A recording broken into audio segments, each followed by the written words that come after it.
leading offense to 3 runs.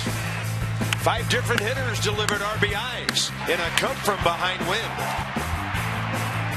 Steven Strasburg gets the ball tonight with a confident group behind him.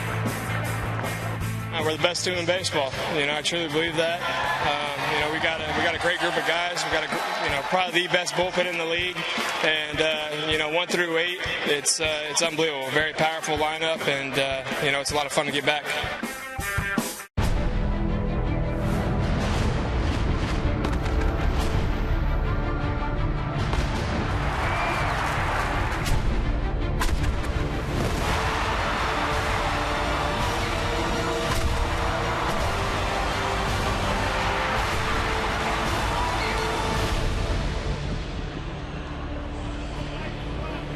Everybody in D.C. wondering, is this the Nats getting on a roll, the kind we've been waiting for? Bryce Harper spending time with some of his young fans today. He'll spend some time in left field again tonight. Tulowitzki and Blackmon are both out of the Colorado lineup, so the Nats try to win a series here tonight, and who knows as we go through the rest of the week. Good to see the infield guys producing again last night, and of course that Zimmerman guy, now an infielder again. Yeah, he's been doing a great job, hitting .417 at third base this year, and he moved back into his more familiar position and had a 3-hit night. Just a little base hit to right first time up and a double down the left field line.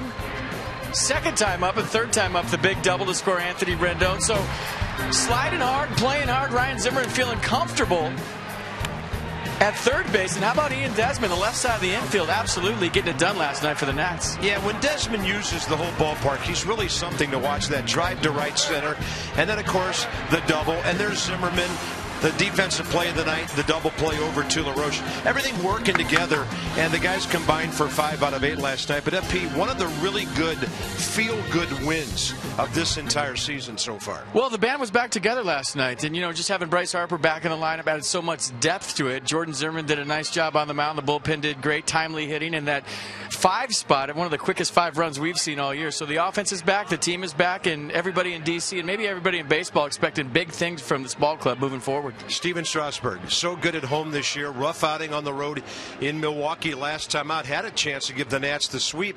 And now the Rockies sit out some of their key guys. It's time for him to step up. Well, you would think so tonight. Made some adjustments. He was flying open in Milwaukee. Gave up 7 runs, uncharacteristic for Strasburg. So he likes the white uni better than the gray uni. We're expecting a nice outing from the big right-hander tonight. Says a change in his mechanics will help him slow down a little bit tonight. We'd like to see him slow down a good hitting Colorado team, even without some of their main guys. Steven 6-6 with a 370. At home, he's 5-1, giving up only 2.5 earned runs a game. Game 2 straight ahead. It is a sizzler in D.C. tonight.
Masson.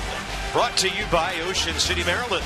Put your vacation days to good use in Ocean City, Maryland. Book now at OCOcean.com. And by Night Point Systems. They offer the technology you need when you need it. It's going to be a hot night for Steven and the guys here. Good thing the home whites are being featured. The Nats have won 7 of their last 10 at home, trying to keep pace with the Braves, who won 5 in a row. Washington a half game back. Visit trainsurge.com. Find your local Train Comfort Specialist dealer. It's hard to stop a train. Really hard. It is sizzling. Heat index 99. Bit of a breeze blowing.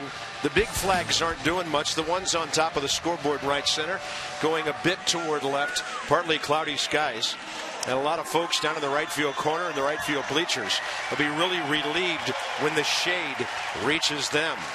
The Nats take the field and face this Colorado lineup. Bit of a makeshift bunch, but one of their main guys, Justin Morneau, is in there. 5th in the league at .313. And in June, he had a fantastic RBI month with 25. He has 58 on the year. Only Giancarlo Stanton with 60 more in the National League. He's also on a 6-game hitting streak.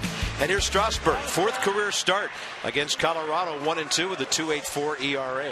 Yeah, fastball 94, curveball 79, changeup 88 for Steven Strasburg. And last time out, a tough one. 9-2 loss against the Brewers in the finale in Milwaukee. Gave up 7 runs on 8 hits over 4 2/3.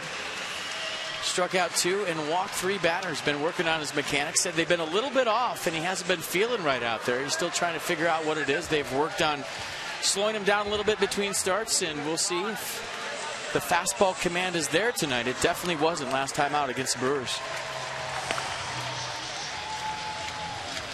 Let's set the defense for the Nats. Steven Strasburg and Ryan Zimmerman. There they are. Bryce Harper in left and Art Span center. Jason Worth in right. Desmond Zimmerman left side of the infield. Rendon LaRoche right side of the infield. And Wilson Ramos behind the plate.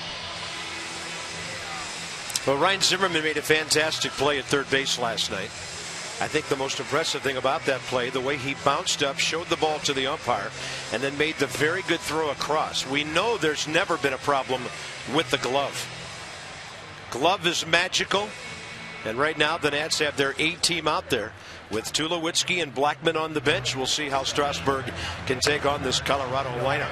Ryan hitting .417 at third base this year, just .198 in left field and 0 for 4 at first base. So last night, back at his comfort zone, had a 3-knock night with a couple of doubles. Early game notes for you. Over the last 30, the Nats 19-11. They're coming off their 8th best month ever at 17-11 in June. The Rockies are just giving up runs in droves. 436 given up, 103 home runs, most in the National League. And Ian Desmond, well, against Colorado, he slugs. Whether it's here, Coors Field, you name it, he's doing great. 16-year veteran Marty Foster has the plate. Crew chief Joe West over at third. Strasburg's first pitch. It's a fastball up. We're underway at 7:08. Corey Dickerson came in to play left field. Had a couple of at-bats with a base hit last night. And as we talked about during that game, considered one of Colorado's brightest young stars. Strasburg right to the changeup, second pitch of the game. I like it. They'll keep him off a fastball early. Good fastball hitting club, these Rockies. Dickerson, just 25 years of age, out of Meridian Community College in Mississippi. That'll lean him back up and in, 2-1.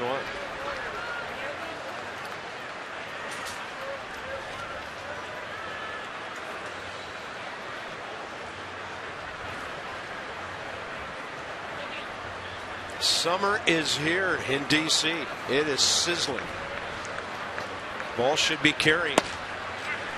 And that's 94. High in the zone. Counts even 2-2. Man, 94. Right to the glove of Wilson Ramos. Nats are 29-13 against teams with losing records. So they've taken care of business against the have-nots so far. Meanwhile, Colorado losing 12 of its last 14. And Strasburg with 93 missing.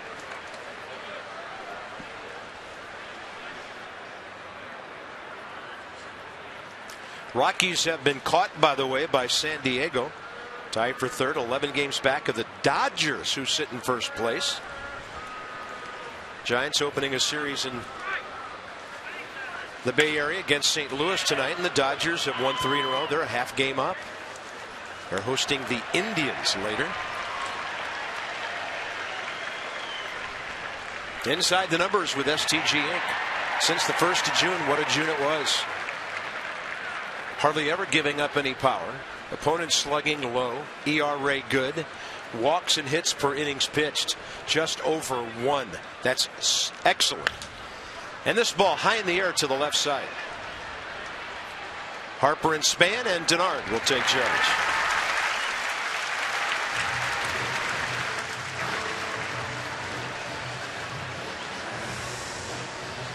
Next up, the shortstop, Josh Rutledge, and then Justin Morneau.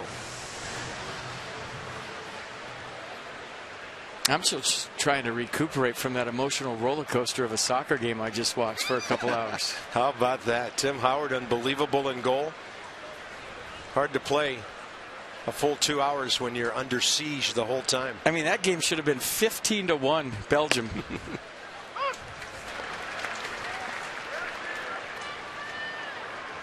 Rutledge, also 25 years of age, third rounder 4 years ago. .254 career hitter. And by the way, against Strasburg, he's 2 for 2 career with a double. Rockies only have 4 guys in the lineup tonight that have faced Steven. Rutledge, Stubbs, Rosario, and LeMahieu. When you talk about Strasburg home versus away, 5-1 at home, flip-flop it away, 1-5, 5.13 ERA on the road, 2.51 at home. And you kind of wonder why that is. I think Steven Strasburg likes the mound here. We talk about the variables on the road and how mounds are different, whether it's the bullpen mound to the, the game mound and how things can change. But Steven Strasburg, a creature of habit, he likes things the way he likes them, and I just think he likes the mound better here and being in a comfort zone. Perfect fastball at the knees. And that's strikeout number 124, leading the league.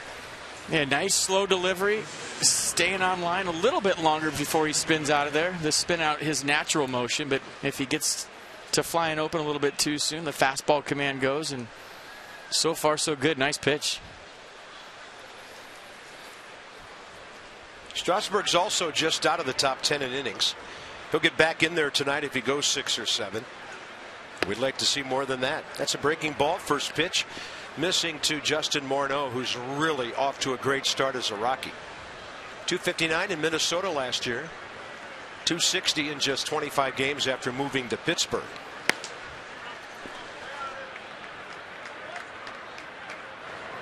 He's right there with Denard Span with 27 multi-hit games, one right behind our leadoff guy. And Morneau 12 for 26 over a 6-game hitting streak. And he might be the only Rocky that doesn't want to see it be July 1st. The Rockies 8-20 in the month of July, but Morneau had a big month. 327 average, 5 doubles, 3 taters, 25 RBI. 13 runs scored in 25 games he played in the month of June. But everybody in that third base dugout couldn't be happier that it's July 1st. They had a rough June. Yeah, they need to turn the page. It's a fastball up and away, fouled out of play.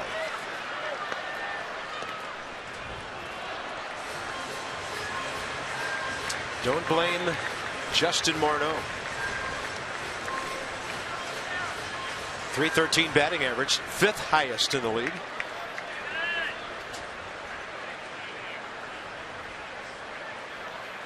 Strasburg with a 2-2. Popped up straight back.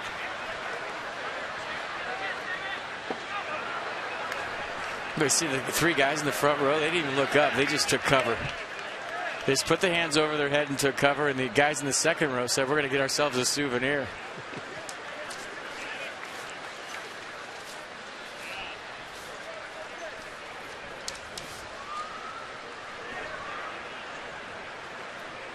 .2-2. And Steven slowing things down here.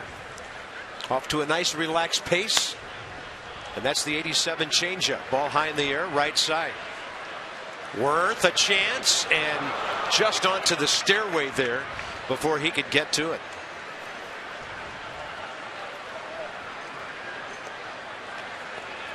Well, he was tracking that ball, just ran out of room.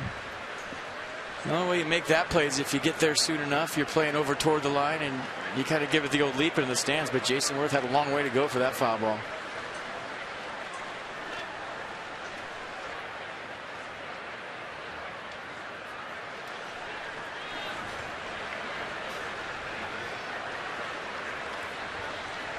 And a 2-2 misses it away. Strasburg, career 93rd start.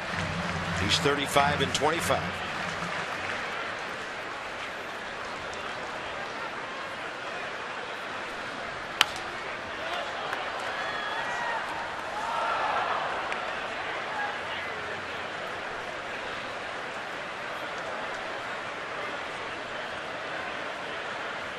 For some reason, this count has not agreed with him so far. $154. And almost everything up and away in this at bat. Strasburg painted the outside corner. And Morneau, a nice job. And a good catch there on the redirect. Fittingly, a guy with that jersey would catch a foul ball early. Give it to your daughter. Nice.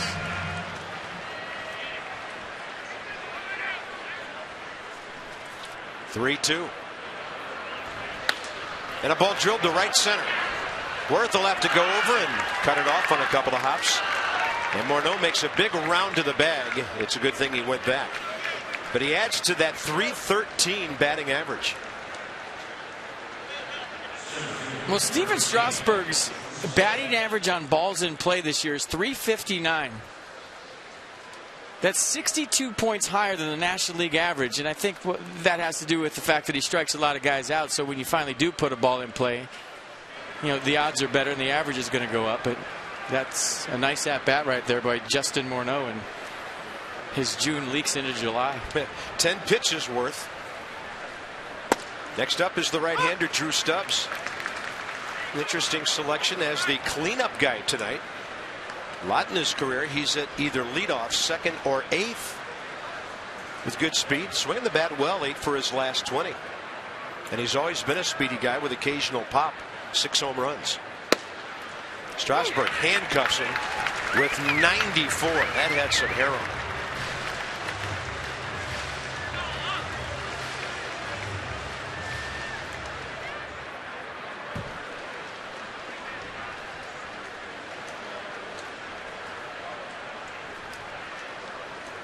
Virtually no lead by Morneau. Nasty breaking ball for the strikeout. Steven using the fastball to get ahead. He Ks 2 in the top of the first. Great night for a blanket at the ballpark. I could use one.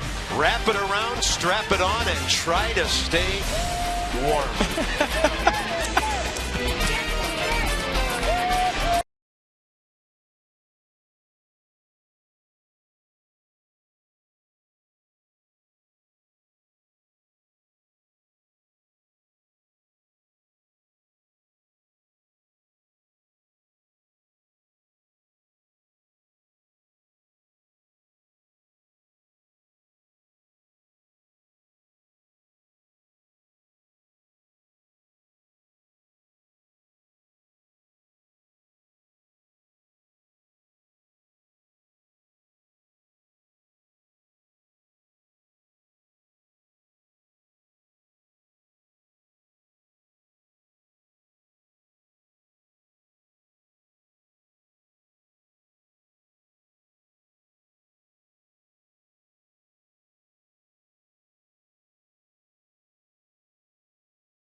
Well, hopefully some of that action from last night's 5-run 6th inning will carry over into this one. Same lineup for Matt Williams tonight. The Nats are 10th in the league, hitting at .244. They're 8th in runs, 7th in home runs, reached the 70 home run mark with LaRoche going deep last night. And Ryan Zimmerman back home at third, always at home against the Rockies. Big batting average, great slugging, and nearly an RBI per game over his now 9-year career. This is Christian Friedrich, left-hander, 26 years of age, 5-8 with the Rockies, but that was 2 years ago, injured last year. Fastball 91 miles an hour, slider 84, curveball 76, changeup 87. He's straight over the top. His last start, Ricky Weeks hit the first pitch he threw out of the ballpark in Milwaukee for a homer. You see the straight over the top motion. He has a tendency to spike that fastball, get on top of it a little bit too much. He'll bounce it. His slider's a roller. And he's had 2 starts this year. They've both been against the Brewers. This is his first one against another team. Yeah, they loaded up with right-handed batters both times. He's 0-1 in one career appearance against the Nats 2 years ago. 4 innings, 9 hits, 4 runs, adding up to an 8.31 ERA. Haven't seen him in a while. And 4 batters have hit against him. It'll take a while to get down to LaRoche. But Adam, Zimmerman, Harper, and Desmond have all faced the lefty. And last night, Denard got an over, did have a walk in the middle of that 6th inning.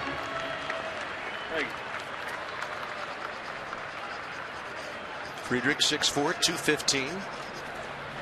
First rounder, 25th overall pick. That was 6 years ago. A lot of the Rockies' first-round draft picks over the years on the pitching side just haven't worked out for them. All 5 Rocky starters, lefties. How about that? When's the last time you've seen that, Kurt? Never.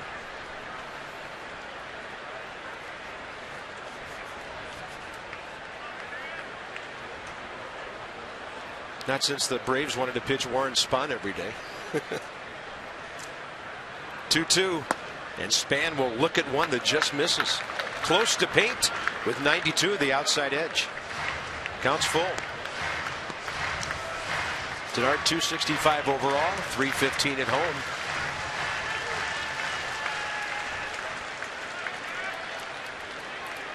That's amazing. 50 points higher at home than his overall batting average.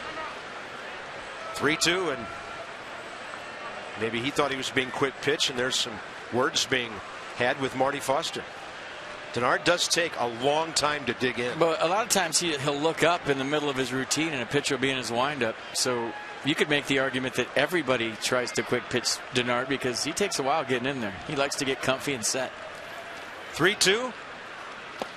And he'll take the walk on a pitch low to start the game for the Nats. 23rd walk of the year for Denard. And addressing some of his Span fans down in the press conference room today. 30 of them here as his guest. Awesome. And they were on the field for batting practice today, getting a close-up look of their hero, Denard Span, taking BP. He's going to sign it for you.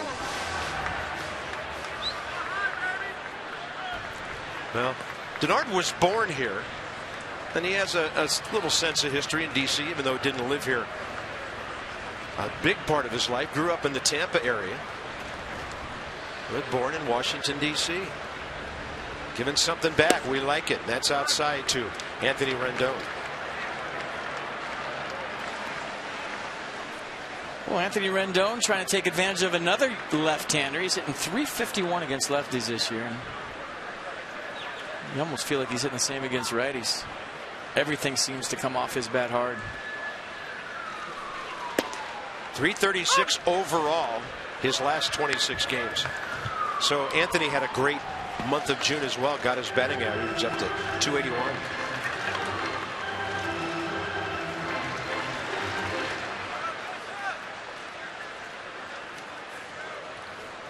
On the 1st of June, he was hitting .268.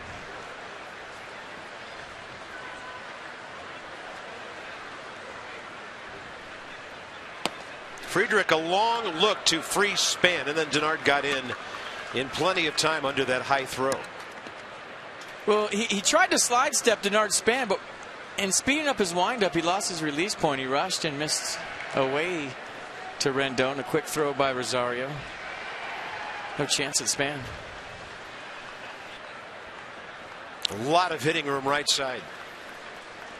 Well, if the lefty works inside, Rendon could pull one into the left field corner. If he works him away, he's got 85 feet for a base hit on the right side. And that's too far out to even think about it. 3-1. Well, that's what he brings to the table. There isn't really a hole in Anthony Rendon's swing. You work him away, he'll hit you in the gap to right center. You try to bust him in, he'll shoot you out of the yard to left. He's got pop to all fields. He hits the ball where it's pitched. He does a nice job with 2 strikes of spreading out, choking up, and putting the ball in play. Well, do you want a chance at caught stealing when a guy can't throw strikes? 3-1 pitch. Span is holding, and there's ball 4.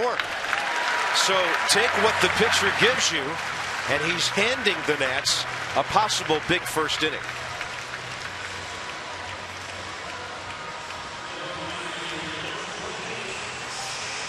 And a big spot for Jason Worth. Well, give Denard Span for having a good at-bat to get this inning started and get Friedrich right into the stretch.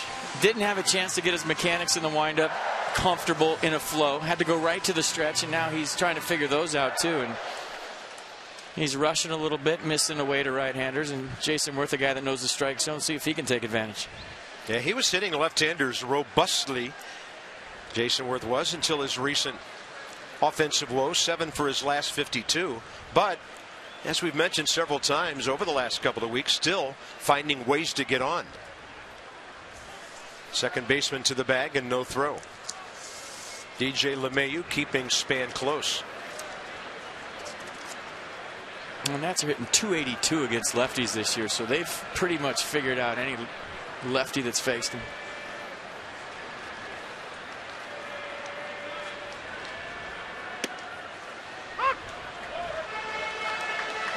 Don't know if that was a cross-up, but out comes Rosario. It was an off-speed pitch for a strike. Actually, it says 91 on the board. Had some movement to it. That's why I thought it might have been a changeup, but evidently hard enough to be the heater. Walt Weiss on the left. Tommy Reynolds on the right.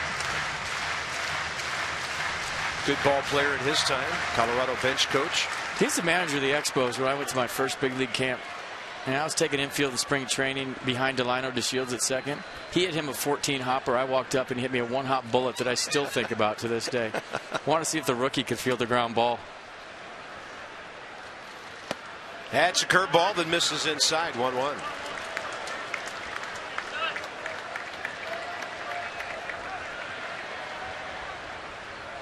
Well, you'd love to give Steven Strasburg a couple runs to work with here.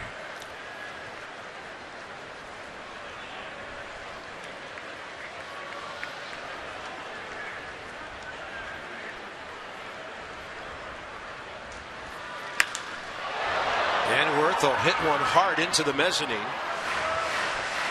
That's a 3-run tater in cricket, for sure. Check out the Rockies defense tonight behind Christian von Friedrich. Dickerson, Stubbs, Barnes, the outfield. Rutledge, Wheeler, left side. LeMahieu, Morneau, right side. And Willeen Rosario behind the plate.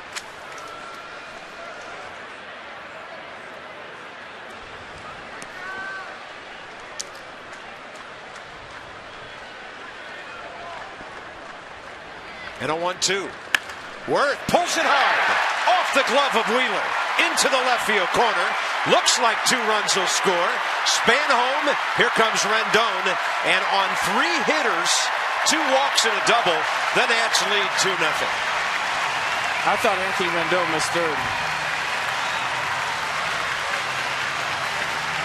But I'm 5,280 feet up here where the Rockies play, so I could be wrong. Jason Worth hits a hanger down the line. That has to be a hit, right? Oh, yeah. Too hot to handle, so we'll say there goes a no-hitter. Jason Worth out tonight. There goes a shutout and a 2-0 lead for the Nationals. Nice piece hitting by Jason Worth. He's fired up, and he got his ball club, and Steven Strasburg a 2-run lead.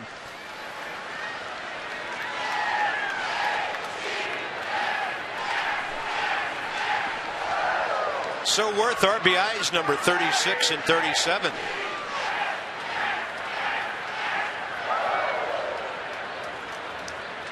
This is LaRoche. And Adam now, after last night when he went 1 for 4 with an absolute bomb of a home run high in the air to right center. He's hitting .296 against lefties. Not to be forgotten here, you want to at least advance this runner and set up another run, and that's what LaRoche will do with a ground ball. And he's going to beat it out. Throw wide. A base hit into the glove of DJ LeMahieu. A quality at bat for LaRoche. And the Nats have first and third, nobody out. It's kind of what I was talking about in Chicago. When you're playing a team that's going through a rough patch, and the Rockies have lost 12 of their last 14 games, they're all banged up. You know, they got guys on the DL everywhere. As a first-place ball club, this is what you do. You don't want that other club to go in their clubhouse after the first game and say, we can play with these guys. These guys are overrated. They're not as good as we thought. You send a message early, and then they go in the clubhouse and say, wow, this ball club is really good. They got a big lineup. And now you have a mental advantage. You just don't beat them in the first game. You beat their will to win. And I think with the Rockies being banged up, the Nats at full strength, that might have been the message that was sent. Although this ball club, the Rockies, they'll play hard. It's just, I think last night, the message was sent that, hey, we're at full strength. Not maybe just to the Rockies, Cart, but to all of baseball. Heads up for the Nats. Well, Strasburg has that early lead. Now he's got a chance for a whole lot more. Here's Ryan Zimmerman, 1 for 2 career with a double against Friedrich. Adam LaRoche, by the way, with that hit, 2 for 3 career against the left-hander now. The other was a home run, and that's a fastball. Up and in for a strike.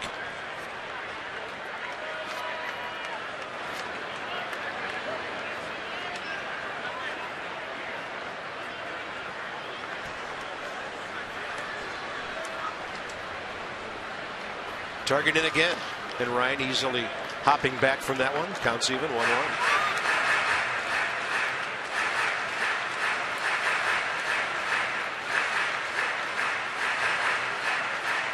Well, 700 RBIs straight ahead. Down the road a bit. Maybe this year 200 home runs. You'll have to have an amazing second half for that to happen. Missing a lot of time. Back now for 28 games counting tonight. The Nats have won 17 of the previous 27. Pretty good hack right there by Zimmerman. Matt Williams can appreciate a swing like that.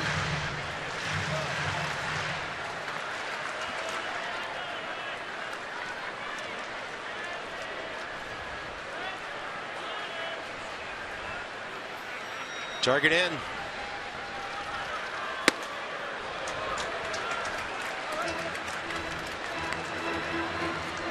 "21 pitches by Friedrich with nobody retired. In his career, 5-10, 19th start, 6.37 ERA.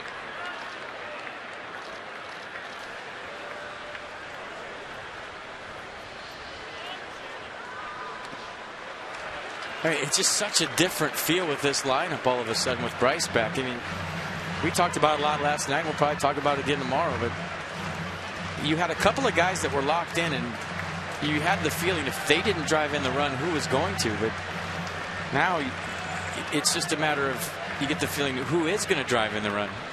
If you pitch around this guy's going to get you. Pitch around that guy, the next guy's going to get you. It's fun to watch. Well, he's already paid for 2 walks here. And a 3-2. Zimmerman, fly ball right field corner. Brandon Barnes, he will catch it deep enough to score Worth. They throw into second, and the Nats lead 3-0. Ryan Zimmerman, 21st RBI. And what does that do to you as a hitter to stand in the batter's box 60 feet 6 inches away from a pitcher? You don't feel the pressure that the world is on your shoulders. If I don't get the job done right here, the next guy's scuffling a little bit. He might not get it done. There's a calmness about you. And the feeling is, well, hey, I'm going to do my best. If I don't, guy behind me is going to pick me up. And that's how the line keeps moving. That's how you score runs. Nice at-bat once again by Ryan Zimmerman. Yeah, that was an interesting conversation Matt Williams had today in his presser, prompted by a Dan Kolko question about that very thing, certain hitters following others, you know, and talking about walks and taking walks. And Matt had the funny line of the day. He said, well, I understand how the whole thing works, but he said, when I was a hitter, they'd throw the rosin bag and I'd swing. And he said, it's something for me as a hitter that's hard to grasp, but not as a manager. He loves the makeup of this lineup now. Runner at first, one out. Harper and Desmond, the next two. And after ball one, Harper turns and slams one right over the rail. RBI base hit, got him going early last night. Yeah, good hustle on the back end, too. So the tough part, getting the knock right up the middle. And then Bryce Harper realizes that Troy Tulowitzki laid there for a second. DJ LeMahieu not covering second base. And the ball was bobbled in center field, and Bryce Harper doing what Bryce Harper does, taking the extra 90 feet. Run till they tag the offense appeared very early last night, and we missed it.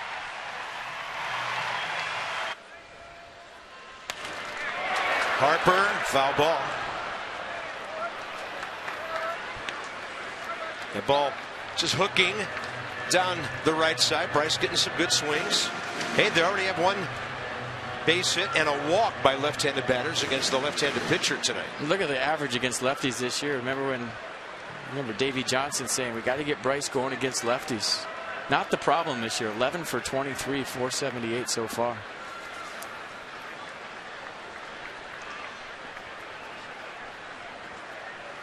1-2 to Bryce.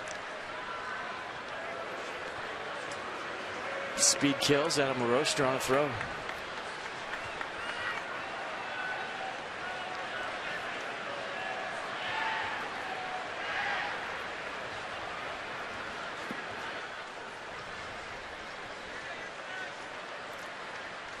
Bryce 0 for 3 career against this lefty.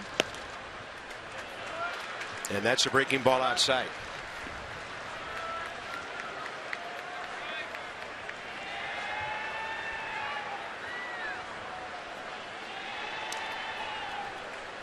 Bryce 25 hits, 86 at bats in 23 games.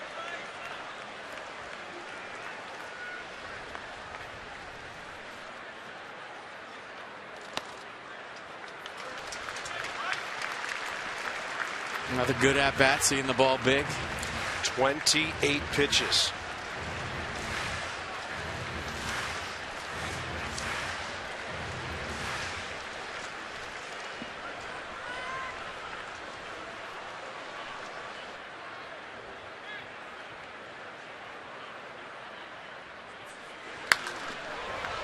Well, he's got that one down. He's not in pull mode, is he? He and Jason Worth both have home runs fouled today. Yeah, fastball in, catch it out front. Yeah, I don't think you're going to get in there on Bryce Harper. That was off the plate, up and in, and he still got to it and pulled it a mile foul. Hit speed 416 miles an hour. 3-2 with one out. LaRoche short lead. And Bryce Harper not able to get to that breaking ball. Friedrich spins one in pretty well for the second out. Mercedes-Benz will track it. Yeah, slow curveball at 74. Got Bryce Harper way out in front. Broke to the other half of the plate. Made him aware of the fastball in. Went to the curveball the other side. Good pitch right there by Friedrich. That'll bring in Desmond, the number 7 hitter.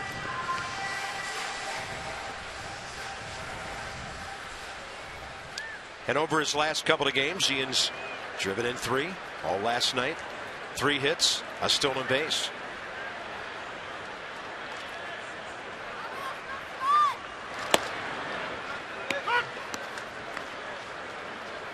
Yeah, left side of the infield for the Nats, a big night last night. Zimmerman 3 hits, 2 doubles. Desmond 2 doubles, so 4 doubles at short and third. Ian's probably the biggest blow of the night and the loudest I've heard Nats Park on a Monday night in a long time. And Desmond locked up on a pitch up and in. Saw a stat today about the left sides of both of these infields. And of course for the Nats, most of it's Rendon at third. But the on-base percentage plus slugging for Colorado, Arenado and Tulo, 878. For the Nats, whoever's playing third base, next to Desmond, 774. Two of the most dangerous infield left sides in the National League. Well, the two best in the National League and two of the best in all of baseball. Sliding to his left, Rosario picks that one out of the dirt.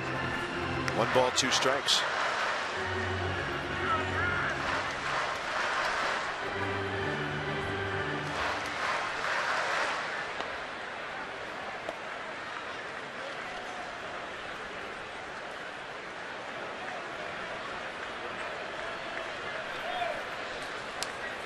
Bug in the eye trick.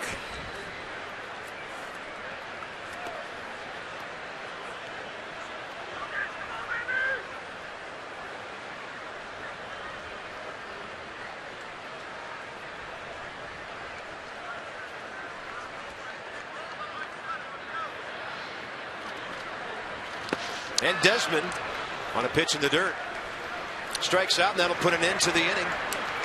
So 33 minutes after this game starts, the Nats pick up 2 hits, 2 walks, and score 3 runs. Strasburg a nice pad.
At Nats Park. A lot was made yesterday of Bryce Harper's comments, where he kind of gave his own take on how he thought Matt Williams should write out the lineup and how the Nationals should be positioned defensively. Well, today Matt Williams was asked whether he had talked with Harper about sharing his thoughts publicly with the media and with fans. Matt responded that he had talked with Harper, and he said, "I've got Bryce's back in every way, and that will not change. He and I are good. There's no rift there." He wanted to make that known, that while some people nationally might have taken this to mean that Harper has a problem with his manager or insinuate that there's some type of problem between the two of them, Williams said that's not the case. He said, "I'm happy to write Harper's name into the lineup every day. He gives us a good chance to win. The two of us are good." And that was something that he wanted to make sure that reporters were aware of. He kind of volunteered that information and wanted to get it out there. Yeah, that was interesting, Dan. He went right out and took charge on that one. And the first pitch at the top of the second is a base hit the other way for Wilin Rosario. Rockies have their second base hit. By the way, that was our FCS sideline report with Dan, the Association for Global Security Professionals. Third baseman Ryan Wheeler will be next. Well, it's big for Steven Strasburg to have a shutdown inning here after his ball club got him 3 in the bottom of the first. Facing 5, 6, 7. Trying to get his ball club right back in the dugout. Wheeler 0 for 3 with a sacrifice fly last night. Mets at Braves. Daisuke Matsuzaka against Mike Minor. And they are scoreless in the top of the second. Mets made a key error late in the game last night and pretty much gave that game to the Braves, who've now won 5 in a row.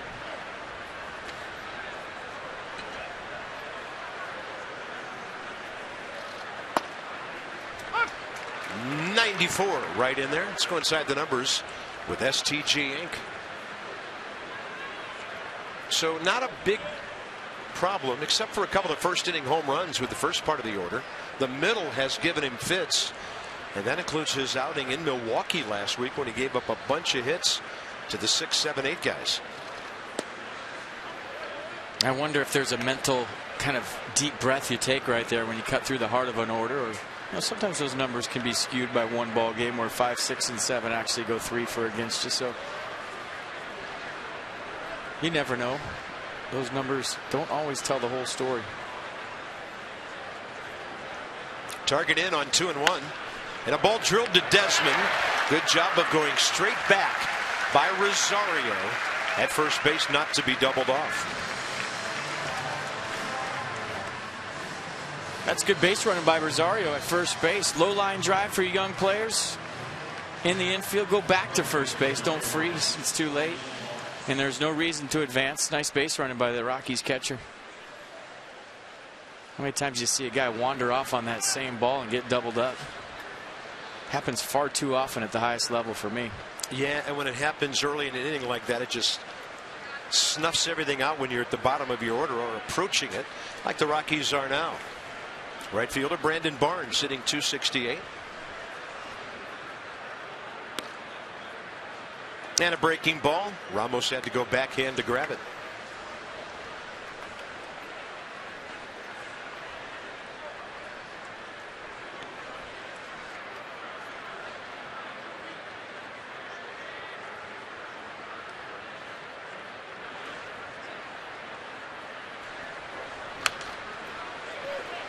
On a ball up, a good rip, 1-1. Barnes, a couple of years with the Astros. He was a 6th rounder with them back in 05. Rockies got him in that Dexter Fowler trade last December. 240 with 8 home runs for Houston last year. And leading the league in tattoos on his left arm. At the age of 28, way too old to play for Houston right now. They are on a total youth movement down there. A colorful yes, to say the least. 1-1. And he extends and fouls that one away. That's some serious ink. I'm not going to lie. I just thought he had a sleeve on. That's what I thought at first, but no, those are. It's at least 2 tattoos, maybe 3.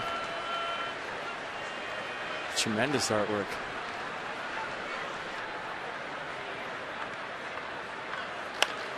Right off the hands, and a little slow roller. Anthony Rendon with the play right in front of him. 3-run lead. Who needs the lead runner at that point? And that'll be 2 outs. Enjoy the first of 3 Freedom Fireworks nights Wednesday tomorrow after the Nats play. That's a 6:05 game. The Marine Corps Silent Drill Platoon will perform on the field before the fireworks show. Call 202-675-NATS or visit nationals.com/fireworks to grab tickets for tomorrow night. Presented by Kellogg's. Snap, crackle, pop. Look at that lid. I like that. I want that. I got to get some 4th of July attire ready. Did I see right today that Friday it's going to be in the high 60s? I don't know. There's this tropical storm coming up the coast.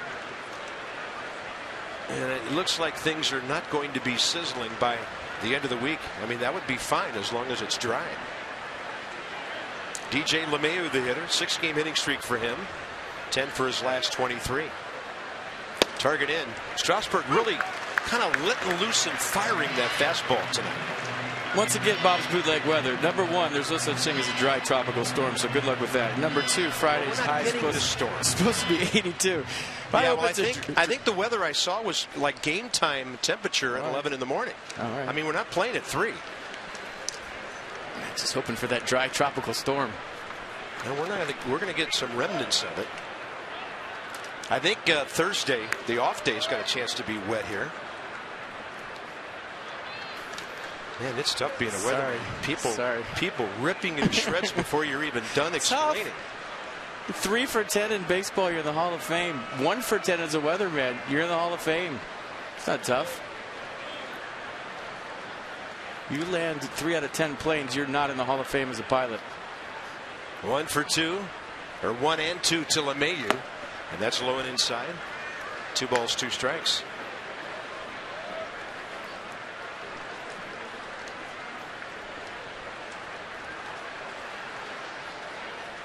LeMahieu, pretty good success against Strasburg, career 2 for 3 with an RBI.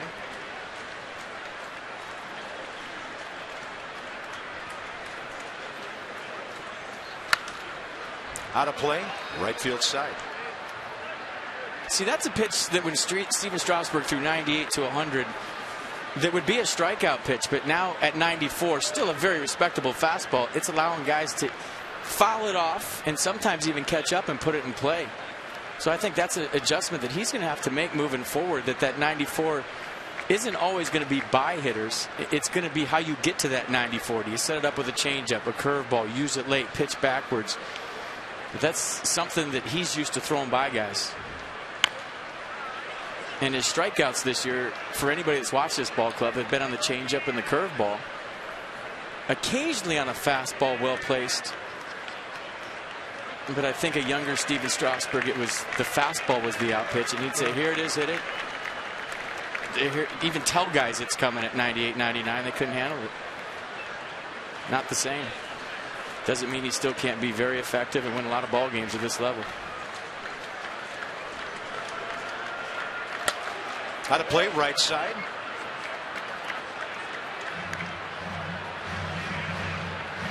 It makes what Steven did in 2012 pretty impressive when he had such a good year on the Nats' way to the division championship. I read a story about Tommy John surgery today that said the first year your stuff's, the fastball's not back, everything's kind of off, the stats go up. Second year there's a leveling off period, and then the third year everything gets better. Well, for Steven it really got better in the second year. He came back so strong from the rehab. He's snapping off some breaking balls tonight. That's his 3rd K of the game. So through an inning and a half, it's 3-0 Nats, and T-Mobile showing you not your typical number 8 hitter Wilson Ramos. He's ahead, bottom of the 2nd coming up.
Both in the lineup tonight. Good looking outfits, guys. Taking a little walk around Nationals Park tonight. 3-0 Nats. Our Metro Silver Line upcoming schedule. It's brought to you by the Metro Silver Line, opening July 26. So the Rockies here tomorrow, 6 o'clock game. Tyler Matzik and Doug Fister. Day off Thursday, then the Cubbies for the weekend. WUSA will join us for Independence Day on Friday. We'll give you those pitching matchups as they become available later in the week.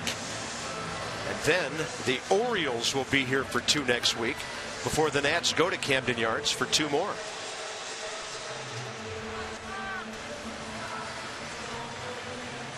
Nice night at the ballpark. For those in the shade, yeah. Another good crowd. Some natty dudes in the front row. Red people everywhere. I like it. Nice Tuesday night crowd. Nats are averaging 30,789 a game. That's 7th of the 15 teams in the National League. Ramos, Strasburg, Span.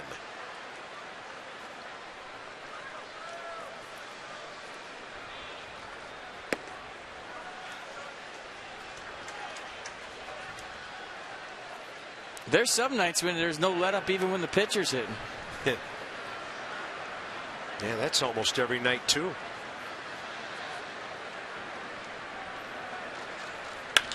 Ramos, one hopper, and right by Josh Rutledge. Similar to the ball, Jason Worth slammed right by Ryan Wheeler over at third base, and the Nats have 3 hits now. Buffalo on board, heads up. Now it's up to Steven Strasburg to bunt him along if that's what Matt Williams decides to do, up by 3. Played a fun game in batting practice today, Carp. I was asking players, coaches, everybody. Tulowitzki or Espinoza at shortstop, and you got a radar gun right behind first base. Who throws harder? Most guys said Espinoza, except for Espinoza. He said Tulowitzki, and he said you haven't seen him throw yet. When he throws, he made some throws last night that were awesome. He said, wait till you see him get behind one. And a ball bunted in the air.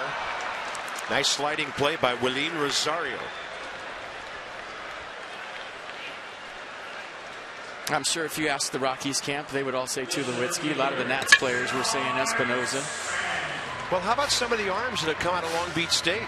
Danny Espinoza, Evan Longoria, Troy Tulowitzki, Bobby Crosby. They all played shortstop at Long Beach. Yeah, but those two guys, I think, have 2 of the best arms in the big leagues from the shortstop position. I put Andrelton Simmons in there as well. He's got an absolute cannon, but you know, just a fun game. I was playing a BP today, surveying the guys. Who do you got at short, Tulowitzki or Espinoza? Put the radar gun. Everybody thought it would be low to mid 90s too on their best bolt. Wouldn't want to be a runner going from first to second on a 4.63.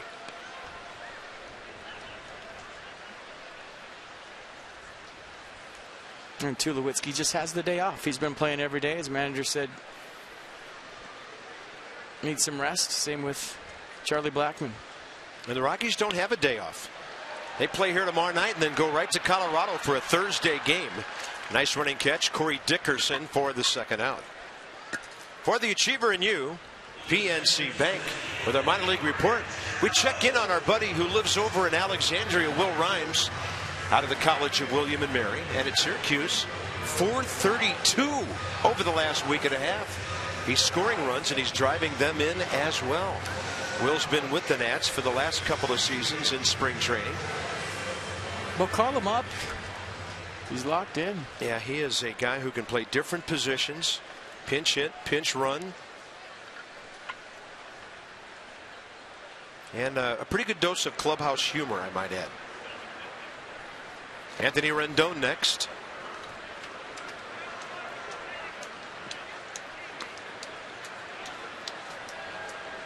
Span walked, Rendon walked. Prior to the Worth double, the Nats were off and running with 2 early runs in the first. And then after a LaRoche base hit, Ryan Zimmerman delivered a sac fly.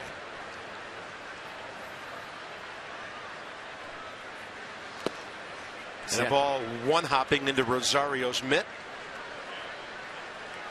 Inside some more numbers.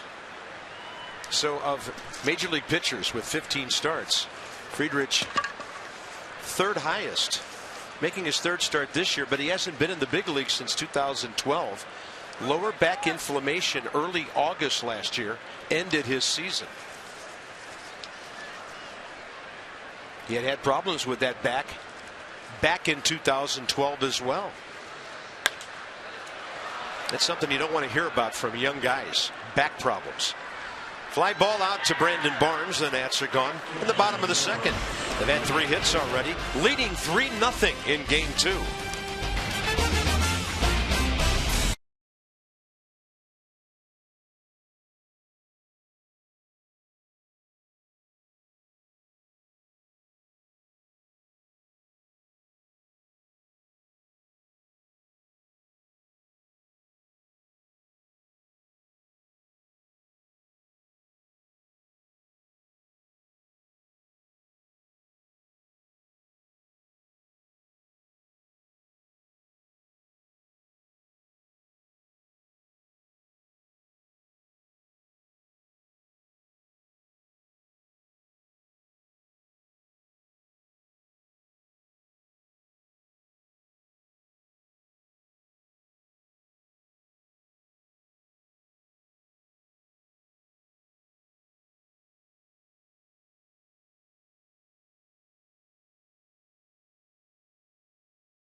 University of Maryland, University College.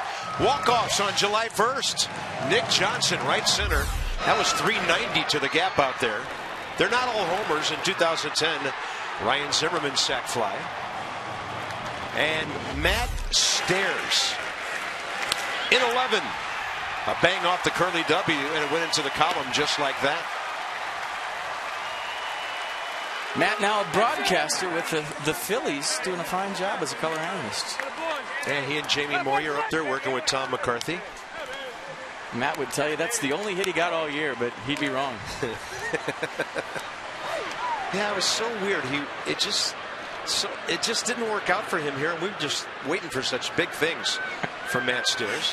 And then after that, Chad Tracy came along and had a really nice first year.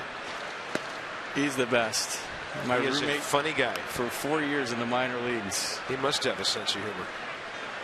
He is the best. And in winter ball in Mexico. No, I don't even want to think about the two of you in Mexico. Yeah. Wasn't pretty. Strasburg, 43 pitches now, 30 strikes. 1-1 to Friedrich, who's 1 for 4 this year, 3 for 29 career. Looks it all the way in, strike 2.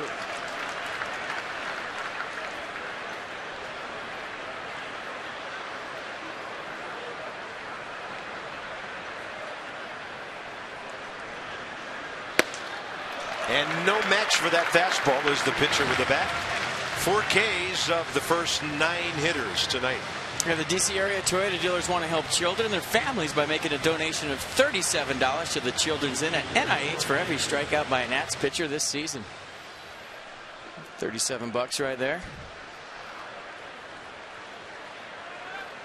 Warm night. Steven Strasburg working up a lather. Yeah, he's a guy who will perspire a bunch on the mound.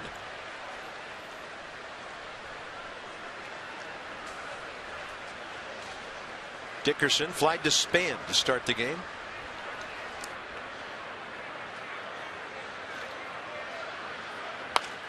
And a bouncing ball, Adam LaRoche. Steven Strasburg, first inning, 24 pitches. Second inning, 17. He'd love a quick 1-2-3. Rutledge is next. All right, it's time to tweet your photo right now using hashtag #MASSonFanPhotos for a chance to have it shown on tonight's broadcast. That is brought to you by AT&T. Families at the yard, red people everywhere. Send us a picture. She's taking one of us. Did you see that? I know. Some people just know where the camera tally light is. Here's Josh Rutledge, who struck out looking first time. Strasburg buzzed him low in the zone with a fastball. That one above knee high. Perfect, strike 1. Good fastball command tonight for Strasburg. Much better than last time out against the Brewers. He's kind of slowed everything down right there. And a ball out to left field. Here comes Bryce Harper. And he probably could have made the catch. Desmond made the early call. And he's one of the best in the business going away from the infield. Jason Worth has delivered a 2-run double tonight. Leads off in a moment.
Strasburg pound the strike zone with his fastball. Span and Rendon on. They usually score. Jason Worth's two-run double.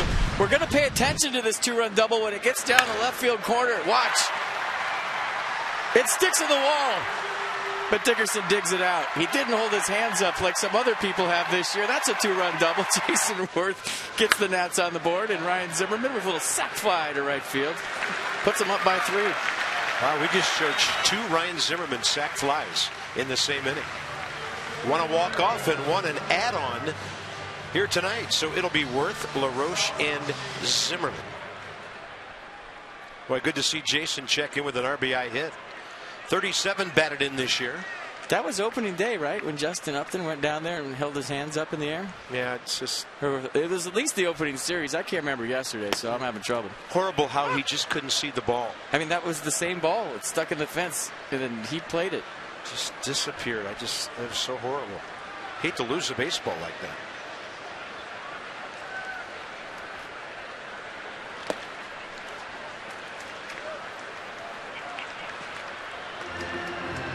That one came out easy. Yeah, it's amazing what happens when you reach. All right, that's me.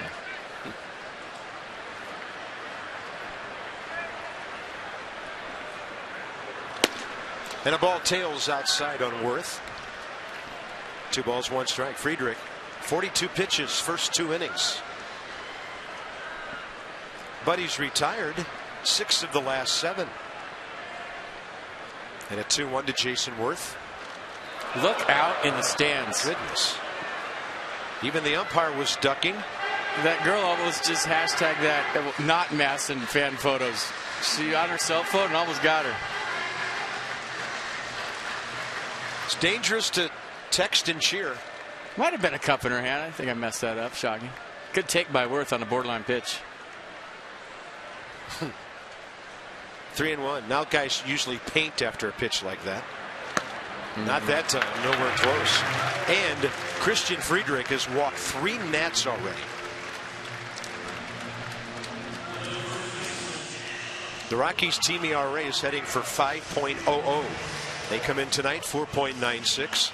Adam LaRoche, one of the long home runs of the year. 7th inning last night. 1 out in the 7th. He got a hanger, knew what to do with it. Cement mixer right out over the plate, and he shot it into the upper tank. 12th home run of the year for LaRoche, and that was a no-doubter. They've had some fireworks down in Atlanta as well. Braves got a run in the 2nd. Top of the 3rd, Curtis Granderson of the Mets hit his 12th of the year. Mets 2, Braves 1. LaRoche a base hit up the middle first time. The DJ LeMahieu grab, double pumped through and too late. I tell you what, watching Jason Worth for 3+ years now, it was an at-bat last night in the 6th inning. He drew a walk. He did get a hit to right field in the last game against the Cubs, but the walk last night in the 6th, when Jason Worth is walking, he's hitting. And when he was going through his big-time scuffle the last month, he wasn't walking at all. So if he's walking, he's seeing the baseball. And I think you saw the evidence in the double the first time up, and now a walk here second time up. A lot of hits right around the corner, you'd think, for Jason Worth. He's seeing the baseball all of a sudden. Yeah, you've always considered that a pretty good precursor to a guy battling out of a slump. Especially Jason, though. I mean, even when he used to struggle in the past, he'd still take his walks. This last little funk he's been in, he's been swinging early, he's been swinging often, and he hasn't been swinging at strikes.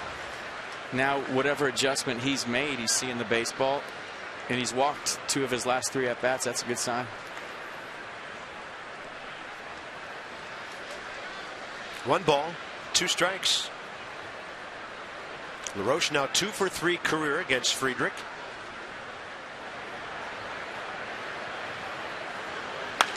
Oh, he got a breaking ball inner half, gashed it to center.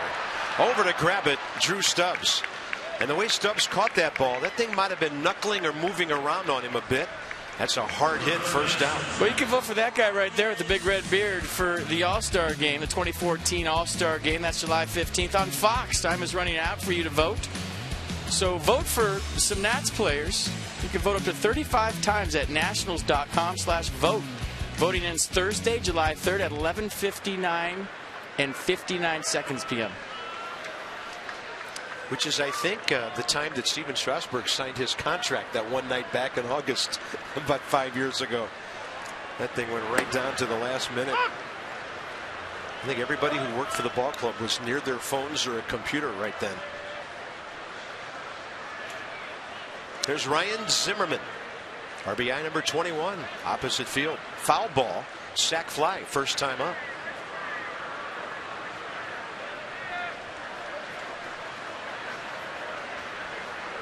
Target in.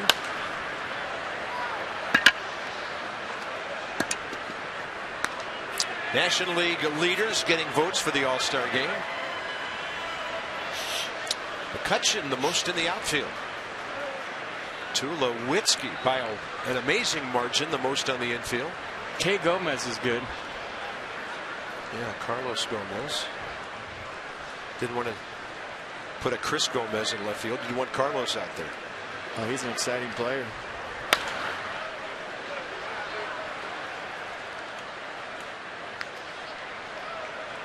All-Star game on Fox Tuesday, July 15th. 2 weeks from tonight. MLB.com for your ballot, and the voting ends in 2 days. Yep. If you're not doing anything, go vote for him. Send Adam north.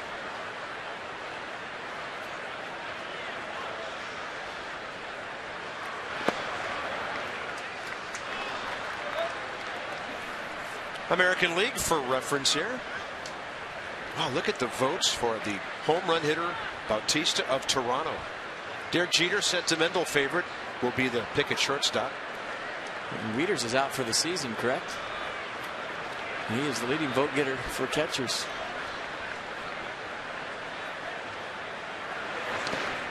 And that ball low and inside.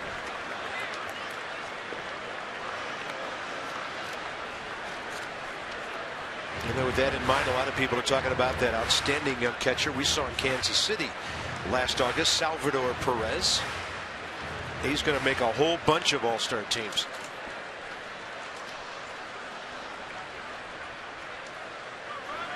Two to Zimmerman. Pretty good at bat now. Friedrich's been all around the plate, 3-2. Based on what I saw in 3 games, Derek Norris should be the all-star catcher for the American League. He is a good 3-0 hitter. He likes the 3-0 fastball. Man, does he. Yeah, but you have to have the bases loaded for him to get really frisky. 3-2, 1 out. Worth is holding. Zimmerman takes a borderline pitch, and Ryan's aboard. That's his 15th walk of the year, 4 tonight.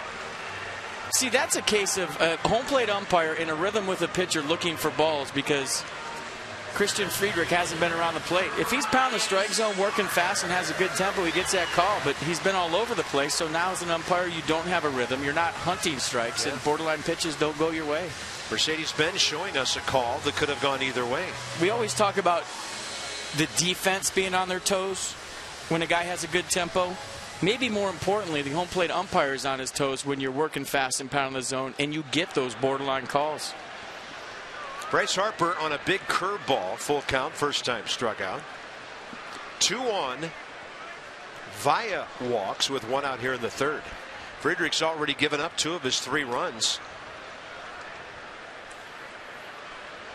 on walks. He struck Bryce out on a 3-2 curveball after throwing a fastball in. I'd be surprised if he might show him that fastball in again. Bryce couldn't keep it fair, but he definitely wasn't beating him on the inner half.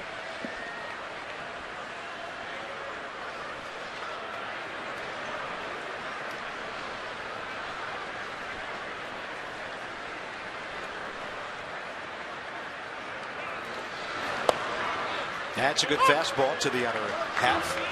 1-1.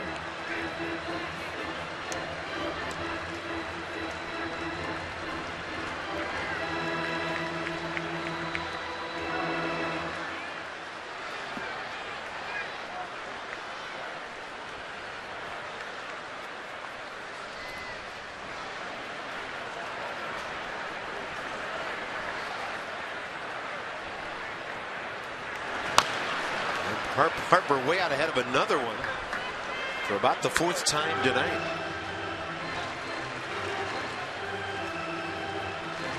Now the Nationals, with the weather warming up, maybe about to make this park a little smaller. Nationals Park comes in 23rd in baseball. Runs per game combined for both teams 7.51. There were 10 here last night. How about Coors Field? 12 runs a game combined to lead all of baseball so far this year. I was talking to some Rockies people before the game yesterday. They were saying when that humidity gets below 16, gets in the 15, 12% range, the ball just flies there, and that's when you just know you're going to have one of those 12 to 10 games. You got the thin air, no humidity, and the ball just jumps. Yeah. How do you throw a breaking ball in that? You don't. You better have a sinker. 2-2 to Bryce Harper now. Nats lead 3-0. And Harper with a good eye takes it alone away. Counts full. With Desmond on deck. Mr. Production with the bases loaded. Friedrich is one pitch away from loading them up.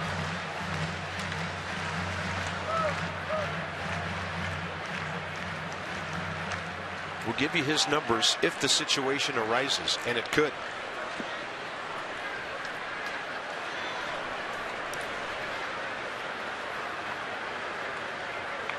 And a payoff pitch with 1 out.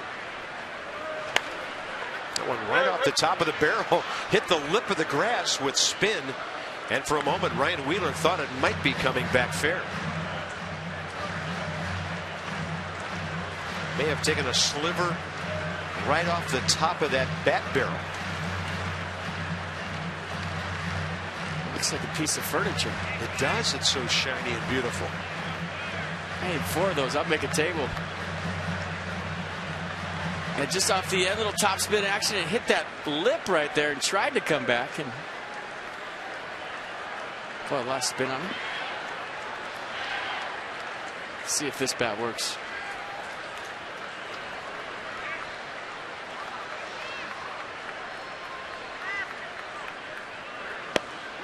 And that's going to be strike 3. Bryce thought he had walked. He was already about 10 feet up the line, and instead out number 2. And Bryce obviously didn't like the call. Let's check out what Pitch Track had to say. The slider 83 was way outside, and Bryce Harper did not get the call. And it's not going to make him feel any better when he sees the replay of that. Marty Foster, with a young pitcher out there having terrible struggles, just gave him the call of the year for a pitcher.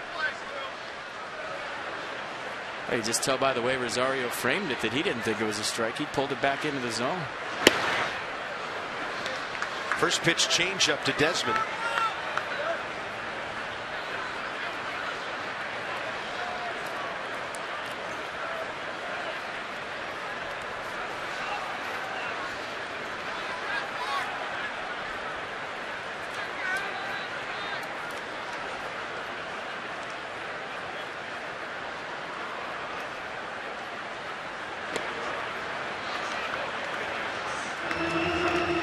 And the count's even, 1-1.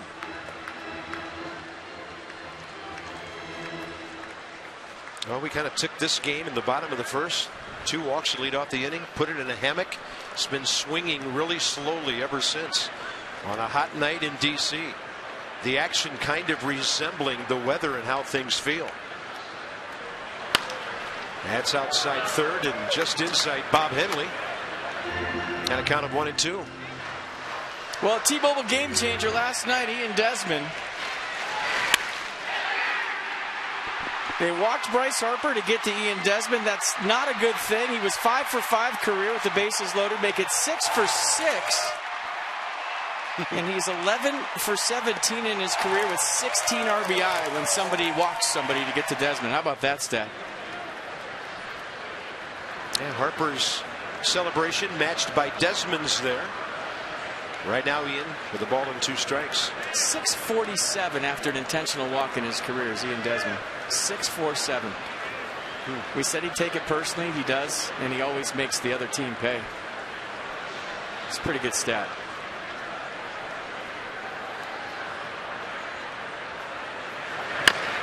That ball will hit him and a foul. Got that from Adam Kilgore last night from the post, by the way. But that's a stat that, as a player, you're proud of.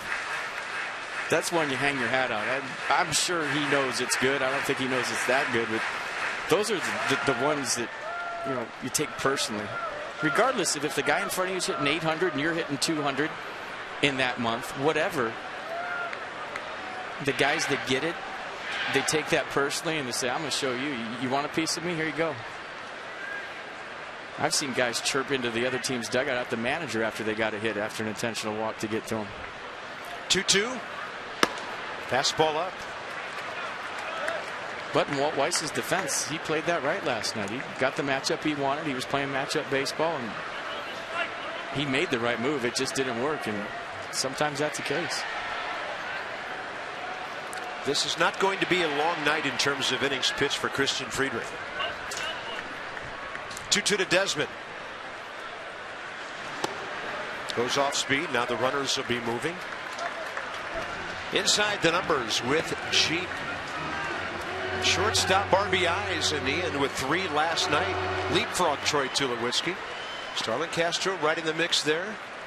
Hanley Ramirez as usual. Remember when Ibar was struggling when the Nats played the Angels? Look at that. Not now. I think the Nats got him locked in. He had a good series. He's a good little player.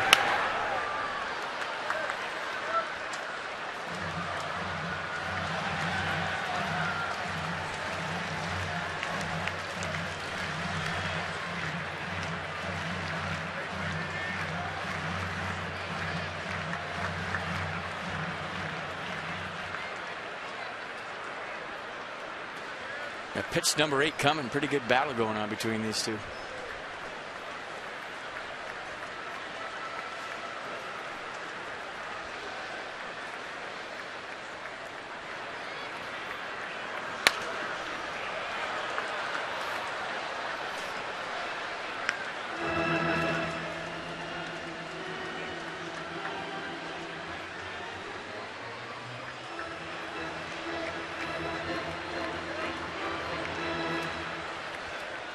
Desmond came into this game 2-for-2 career with a double against Friedrich. It was a long count first time. Buried a breaking ball in the dirt to strike him out. Outfield straight away. Infield slightly to pull. Runners on the move again. And Desmond hangs in there. And Jason Worth and Ryan Zimmerman are getting workouts. Seeing Ian Desmond as much as we do, I'm having trouble remembering a time when he's actually taken a 3-2 pitch. I've seen him walk before in 3-1 counts, but it seems like in 3-2 counts he is all systems go, swing mode all the way. You feel like it has to be halfway up the backstop for him to take. He's thinking, I'm going to drive some runs in right now. Well, his next will be number 50.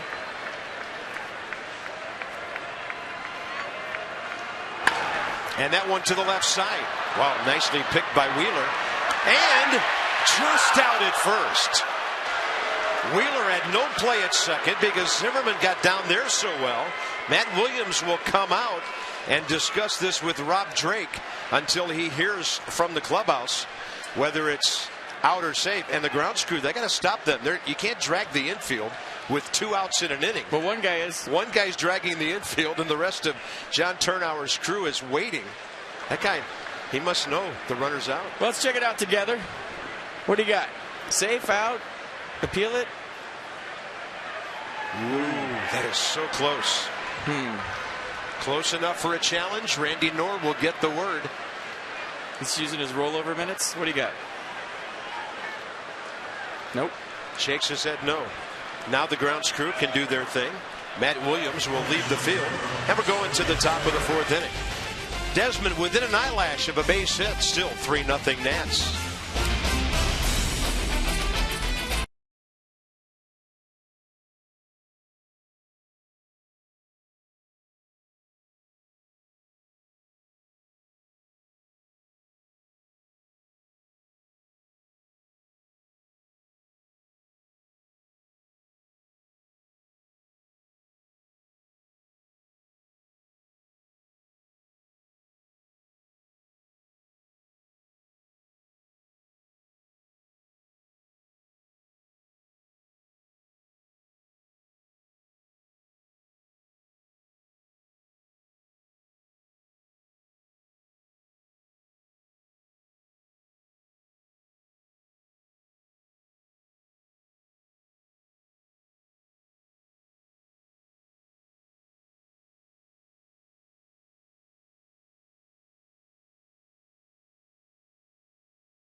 Offensive start for the Nats tonight. Long way to go in this one. Top of the fourth coming up.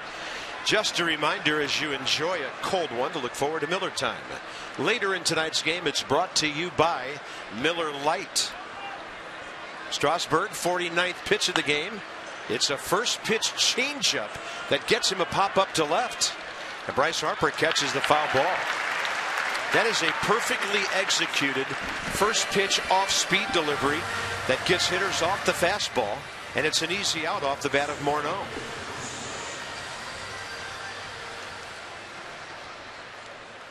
Drew Stubbs and Willeen Rosario the next two. Stubbs struck out swinging first time.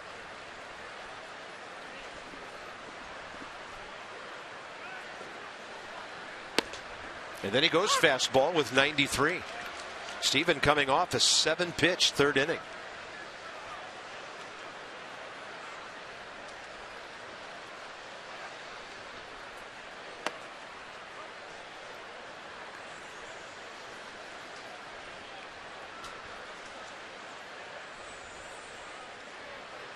Stubbs, 6-game hitting streak on the line, 8 for 21 during that time. Against Strasburg, career 0 for 5, 3 strikeouts. And he can't get to the breaking ball, 1 and 2. Yeah, struck out of the breaking ball first time up. I wouldn't be surprised if Strasburg doubles up right here and throws it again. Braves have tied the Mets in the bottom of the third. New York batting in the fourth, 2-2 in Atlanta. Braves a half game ahead of the Nats. Both teams hot. 2-2.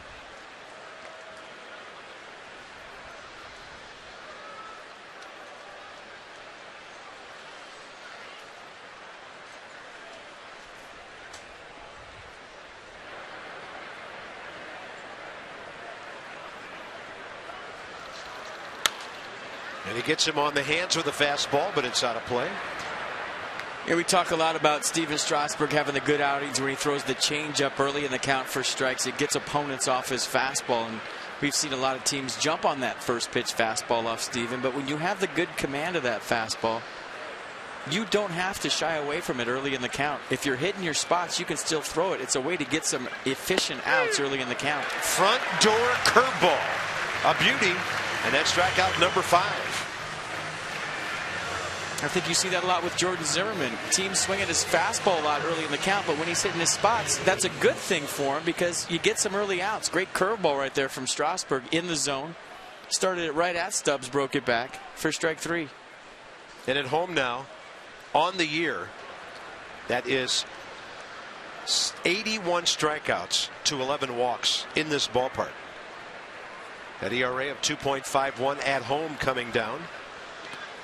So he's got 2 outs, bases empty. Quickly again takes on Willeen Rosario, who took him the other way for a base hit leading off the second.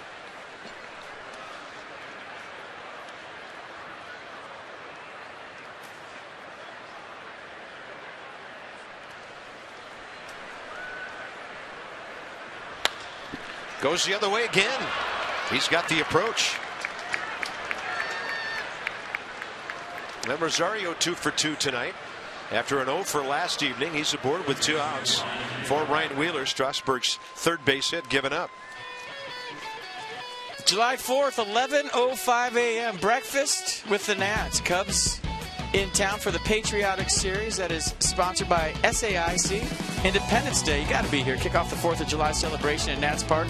Call 202-675-NATS or visit nationals.com/patriotic. It's a big Marine. He's a Patriot. And that is the ultimate right there. Yeah. The symbol of our country. Screech. Strike 1, or rather ball 1 to Ryan Wheeler. Fastball down. Screech getting his signals right with the president's race coming up. He doesn't get enough love as a mascot. The presidents get all the glory around here, and Screech does a great job. And, you know, presidents should get glory. I understand that. But Screech is one of the better mascots in baseball, in my opinion. Sometimes gets overshadowed by those big-headed guys that run around the ballpark. And he would poke Mr. Met's eyes out in 2 seconds if I asked him. He already told me. I wish Mr. Met would make the trip down here sometime. Me too. All the goalies in the World Cup are wearing Mr. Met's hands. I know that. Those are some big mitts. They look like Big Poppy. 1 ball and 2 strikes. That one comes in there. Good curveball. And you just can't see enough of Screech, can you? He's got the crowd really riled up here. And a 1-2. There's that changeup down and away. Ramos pouncing, bare hand, well done. Another quick inning for Steven Strasburg. Looking great at home as usual through 4 tonight with a 3-run lead.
Of them. Where's Teddy?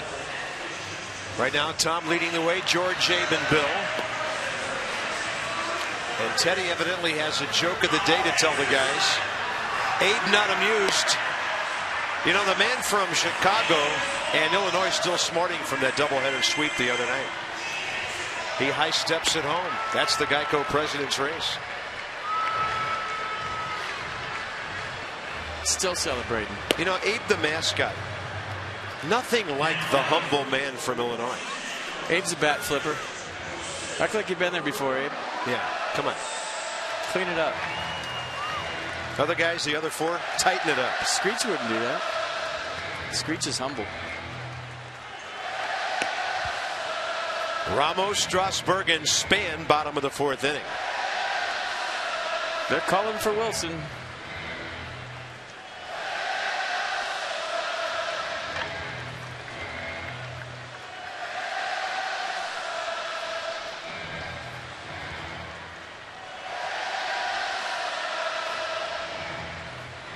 Ramos, a hard base hit at the feet of Josh Rutledge, the shortstop, first time.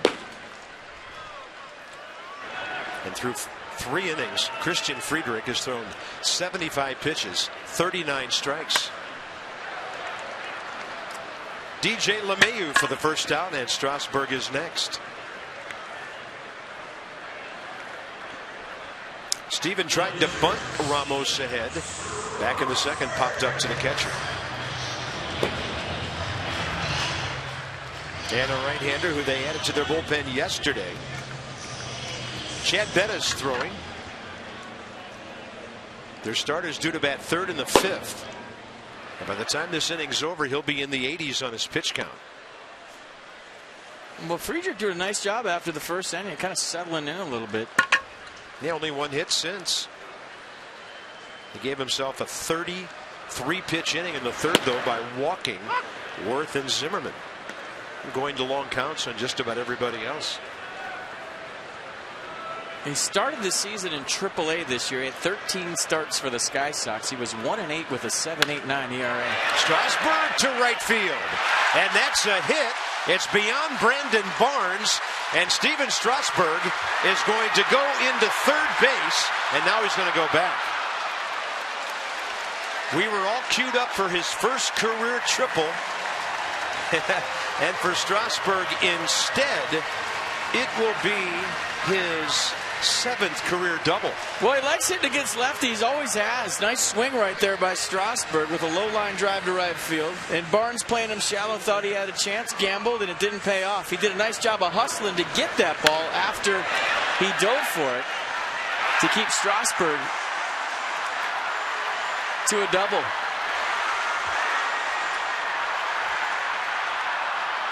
I think Steven had a tough time picking up Bob Henley at third base, who might have been waving him for the triple, but you saw that glance over his head back into the corner. If he just picks up Henley right there, he's probably standing on third, but he lost his third base coach by glancing to see where the ball was. Yeah, and I know you've talked about this in the past. Experienced base runners, they can kind of turn into their own base coach on a play like that. Pitchers just don't get to do that very often. Denard Span 0 for 1 with a walk and a run scored.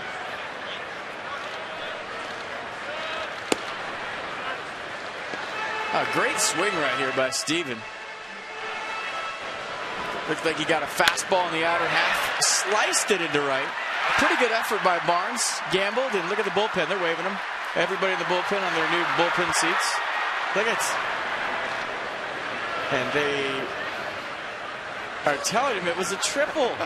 Why are you stopping at second? Drew Storen crestfallen that wasn't a 3-back. Oh, they were waving him. You know, when he looked over his right shoulder, if he'd have picked up those guys, they were waving him to third. He didn't need Bob Henley. He was looking at the ball on the ground, so all he needed to do is look at Storen, Stanton, Detweiler, and Clippard, and he had a triple.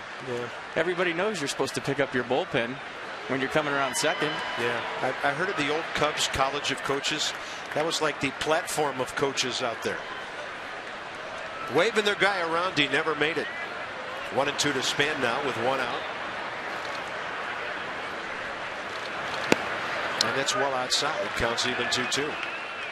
You know, 3-0. Even with some of the guys the Rockies have out of the lineup. Not a big lead against this ball club. Strasburg's pitching great. But it's still early in the game, and the Nats have had a couple of chances for add-on runs here. A pretty strong bench for Walt Weiss, too, late in the game. Oh, man. Blackman, Tulowitzki. Yeah, Blackman a lefty, Tulo the righty. And a 2-2 to Span.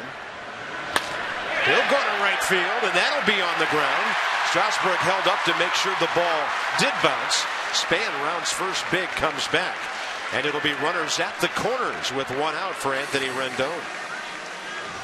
Well, the good news, Denard Span checking in with the knock. And the other good news is Steven Strasburg's getting closer to home. And you see him freezing right there. Ball hits and just making it to third base, conserving energy for the mound.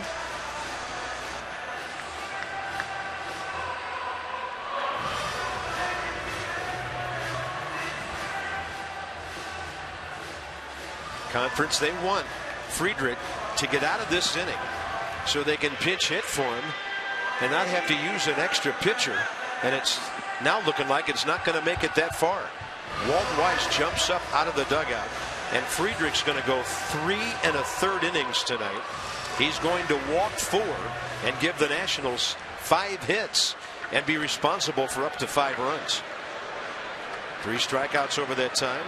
They're going to call on Chad Bettis, who just joined them yesterday. Rough outing for the left-hander.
broadcast is presented by authority of the Washington Nationals and may not be reproduced or retransmitted in any form.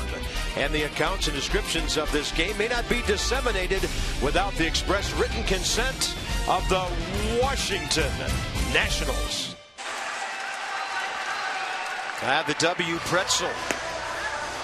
And twilight starting to settle upon us here at Nationals Park. Long ball game in progress now for an hour and 36 minutes. Bottom of the fourth inning. And Chad Bettis will come on for his 14th ball game. 25-year-old right-hander. He was a second rounder back in 2010. 18 games, 8 starts for the Rockies last year. A 10.05 ERA. He's given up 21 hits, 16 earned runs in 14 innings. Hey, the 4-pitch guy, fastball. He'll cut the fastball, curveball and change. So fastball averaging 93. Likes the cutter 15% of the time at 87. He likes the changeup as well. So here's Anthony Rendon. Nats seeing this right-hander for the first time. Well inside.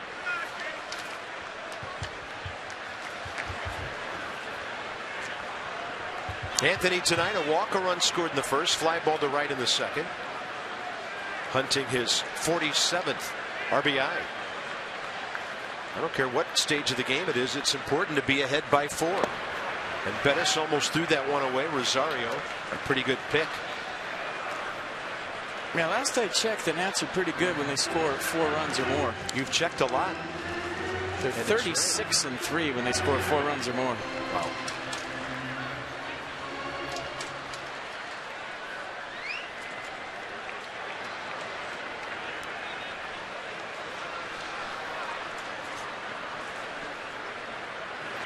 Fastball runs to the inside edge.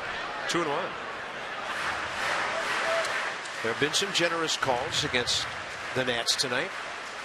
Now you see how Rosario caught that, pulled it in.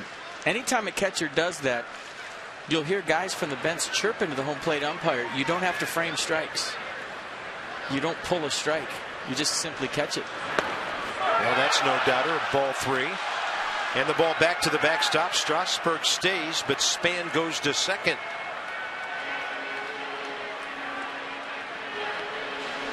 Steven Strasburg having an adventure on the bases this inning. The bullpen wanted to go for 3. He stayed at 2. Then a Denard Span single, he advanced to third. And on Rosario. This wild pitch between the wickets, I think he might have lost sight of it, but decides to stay at third. The good news is Denard Span is on second. Takes the double play away. Denard may be pushing Steven across the plate on a base hit here. Infield way in, and a count of 3-1. Rendon, fair ball, left field corner. 2 runs will score. Strasburg in, Span in, and Anthony Rendon has 48 RBIs. 5-0 Washington.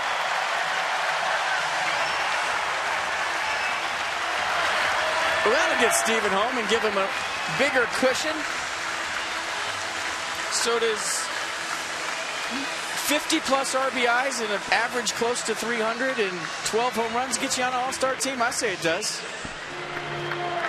Anthony Rendon has been unbelievable all season long, and you talk about all his tools. I mean, everyone's celebrating Steven Strasburg finally making it to the dugout, and they're fanning him down. Everybody laughing. Somebody said, "You made it. You finally made it." Yeah. Well, you know, Strasburg always has been a station-to-station offensive guy. I'll tell you what, the tool that impresses me the most that Anthony Rendon has, and Mike Rizzo talks about it all the time, he's out there every day. He's grinding every single day. He's in the lineup every single day. And he doesn't just play, he plays hard.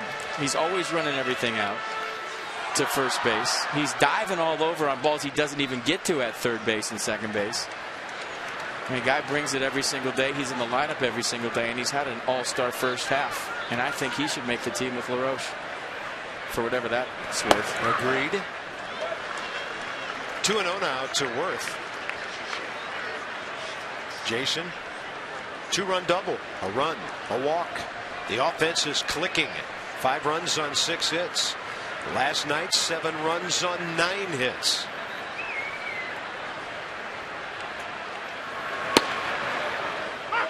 2-1. You know, and I'm not trying to paint a picture here. You know, these guys are professional athletes. They play on a grand stage every night on TV in front of a lot of people.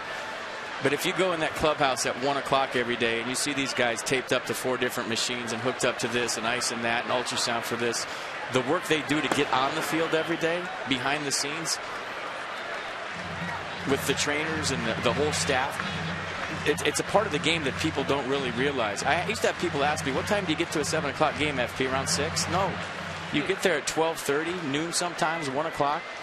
You get hooked up to 8 different machines. You try to get everything loose and keep yourself healthy, ice, and get in the whirlpool, everything, so that you can go out there every single day at 7 o'clock and perform to the highest level to help your team win a game. And those guys like Rendon that get out there and grind it out every day, Jason Worth, Adam LaRoche, it's hard to explain how hard that is. It really is. And any team and any player that grinds it out, I just don't think it's just hard to explain. Well, you might see the board back there. 5-2 Atlanta, 5-0 Nats here. Just 2 ball clubs taking care of their business.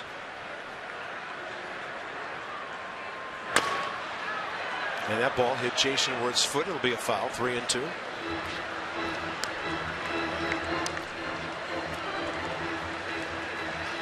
I mean, we're lucky. We come up here, flip the switch, we get to see the finished product, right? The bright lights and the big game, and watch these guys go, and they thrill us every single night. It'd be neat to see a 24/7, like an HBO series of 2 baseball teams, I think, so that fans could see what goes on in that clubhouse every single day before the game. I know a lot of fans would like to see that. And Worth will drive this ball to right center, slicing its way to the scoreboard. It'll hit at the base of the board. Here comes Rendon. It's another double for the Nats, and they lead Colorado 6-0 with 3 Worth. Runs batted in. I'm telling you, when he's walking, he's seeing the baseball, and the hits start to rain for Jason Worth. So just a simple 0 for 3 last night with the walk, and you saw the walk and you knew it was the calm before the storm. Double first time up tonight, 2 RBI. Walked his second time up again, and now a double in the gap here in the 4th inning. Scores Anthony Rendon to right center field. And watch him hang on the back. Whoa, I got it. I'm just going to chill here for a second. Timeout. Nothing but doubles for Worth. 1 out in the inning. And Strasburg got this started after Ramos grounded out on the first pitch. His double, a span single. Rendon and Worth back-to-back doubles. Adam LaRoche looking at a right-hander now for the first time tonight.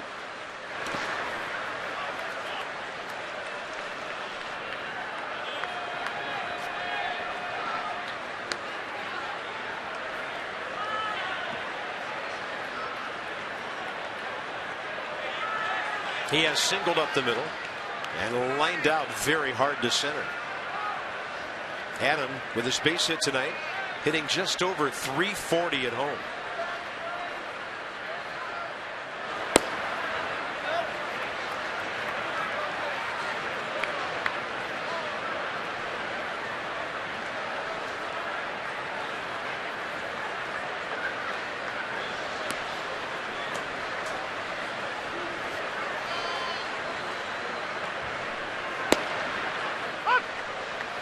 Well, you always like to see this, and we haven't seen it a lot lately. The patented Jason Worth bat flip when he knows he's got one. He was telling me he hit that ball a ton in Chicago the other night to right center field. The wind was blowing across from right to left, knocked it down, but he felt like that was the swing. And LaRoche will pull it to the right side. DJ LeMahieu for the second out. And Worth over to third. They'll bring in Ryan Zimmerman, who's had 2 productive at-bats tonight, with a sac fly and a walk.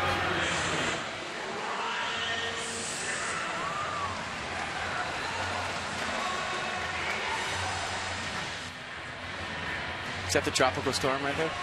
The No, dry one? that's the sun setting on the Colorado pitching staff right now. They are having a hard time.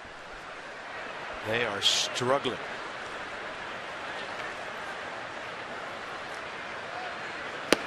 There's a tropical storm in the batter's box right now. There is. At times it can be frustrating watching a ball club that doesn't hit, but what'll really make you pull your hair out is if you follow a team that is having trouble on the mound. Because it doesn't matter how well you hit, it is tough to win ball games when the guy in the middle isn't getting the job done. It's a helpless feeling as a ball club. It's a helpless feeling as a manager. And look at all the stats they have on the wall. Wow. Yeah, and this is on the road for them. You could, I think, launch a spaceship with that stuff. Did you see that?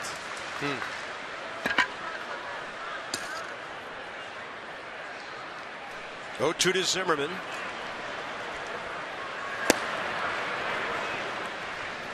There's some tendencies. And then tendencies for tendencies, and then tendencies of the tendencies for tendencies of every single player in America.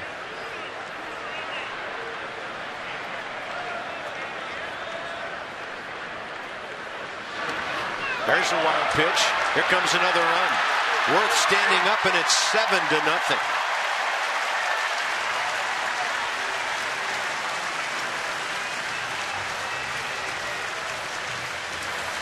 Well, you can do all the prep work you want as a ball club and be prepared like the Rockies are on a daily basis, but if you can't throw strikes, you're not going to win a lot of ball games, and that wasn't even close.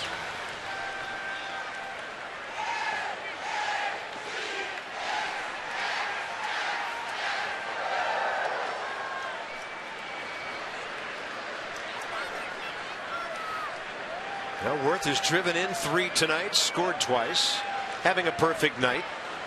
Now the count evens at 2-2 for Zimmerman with 2 outs. He'll take it off the plate.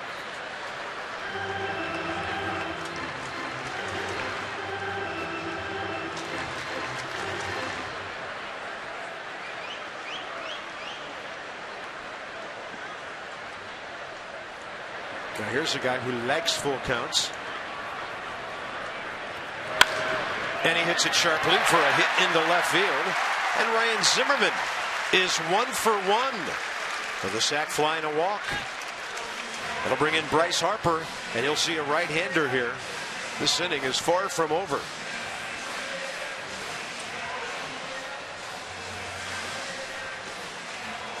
So 3 hits last night. Leg up early. Get that part out of the way. Barrel of the baseball, a little chopper through the hole, and he's officially 1 for 1 tonight. Sac fly first time up, walk second time up, and now a knock. Pitching coach Jim Wright to the mound. This is really rough on the Rockies because Bettis was supposed to be pitching next inning. They wanted Friedrich to get through 4 so they could hit for him and bring in Bettis. And after 2 on 1 out, they pulled the starter. And since then, the Nats have gone 3 and 4 against the right-handed reliever.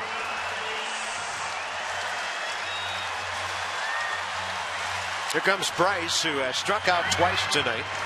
Once swinging on a really good curveball, and once looking on a really bad curveball that was called a strike.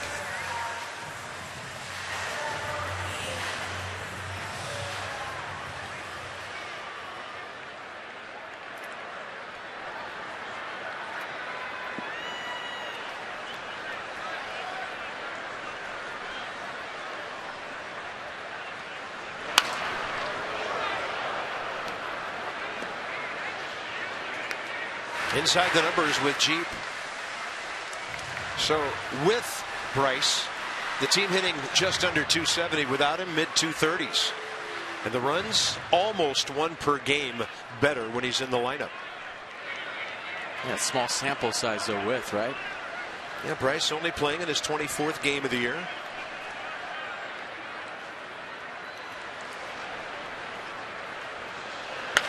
And now he's got a hit to right center. And Ryan Zimmerman just cruising into second base. 2 on, 2 out. The 8th Nat to bat was Harper. And now here comes Desmond. Good swing, strong enough to throw it out there over second base. Bryce Harper checking in with his first knock. Offense is cool.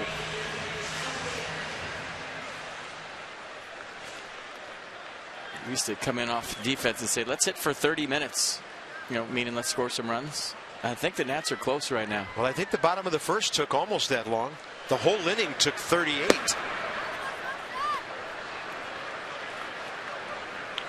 Desmond tonight, a strikeout and a bouncing ball to third.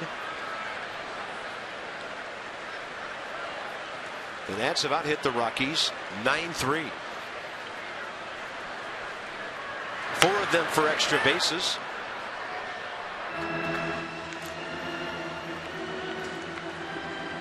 Everybody in the lineup with at least 1 hit except for the man in the box. Good song.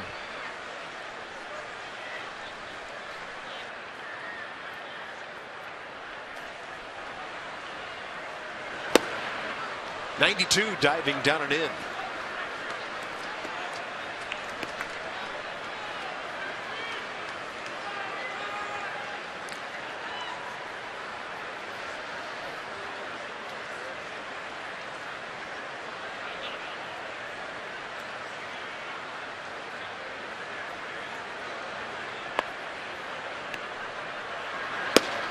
Right down the middle. So the Nats bat around in the 4th. Anthony Rendon got the first big blow of the inning. 2 men aboard. He drives in 2 in the double. LaRoche would follow with an RBI, rather Worth with an RBI double. It's all Nats now, and it's only the 5th inning coming up.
Storen marching up it there. The Nats now have a new addition to the bullpen.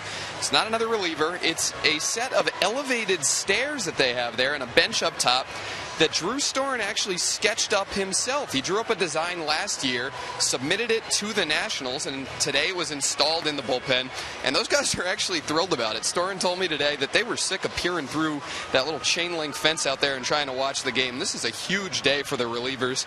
They get up there, get to peer out over all the action. Storen right there kicking back, and bullpen guys are really excited about it. And Drew Storen, not only a relief pitcher, is also channeling his inner Art Vandelay. He's an architect as well, boys.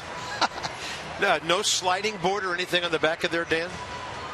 No sliding board, not that I'm aware of. Okay. They still got the TV up there to the left, so they can check on us every now and then. But look at that. That looks comfortable. Oh, that's Kick nice. the legs up there. What a life. Yeah. Look at that. Think. Anything into Clippard spikes as a ground rule double or a home run. Man, now they can get on TV more. They can wave Strasburg to third on a triple. Yeah. It serves a lot of good functions out there. I like it. Top of the 5th inning, Barnes, LeMahieu, and, well, maybe Bettis. Nobody warming up, and the Rockies only have 4 extra men. This is a very eclectic ball club. I mean, you talk about, you got two guys that can bake, and Bryce Harper and Ryan Zimmerman. They wear oven mitts every night. You got an architect and Drew Storer in the bullpen. You got a werewolf in right field. I mean, what else do you want? A bear. Buffalo catching, a bear in the bullpen. We got all kinds of stuff going on here. It's like a mixture of culture and zoo. It is. He got a huge beard at first base. Help me if I'm leaving something out. Who's your deal? What's not to like about them? I'm not even talking about the record or what place they're in. They're just a bunch of easy guys to root for, is what I always tell fans.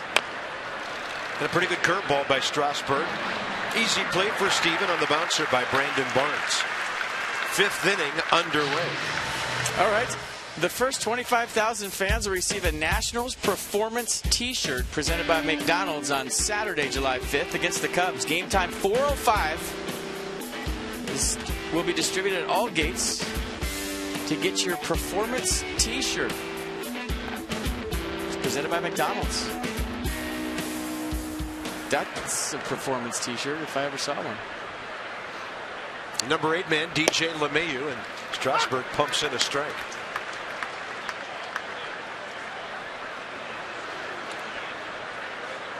Carp, I feel like every T-shirt you wear is a Performance T-shirt. I'm not sure.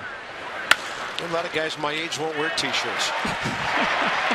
Zimmerman turns and makes a very nice throw. Knew he had time. Got it on target. LaRoche right there. 2 outs. Going to his left, not a problem. We saw the double play diving toward the line last night. Little knuckling line drive. He gets the in-between hop, stabs it, spin move, right on the money to Adam LaRoche. Nicely done, Ryan Zimmerman. Like you've been there all year. Not a problem. Pitcher Chad Bettis 0 for 1 this year. Nice strong throw. And Bettis 0 for 12 in his big league career.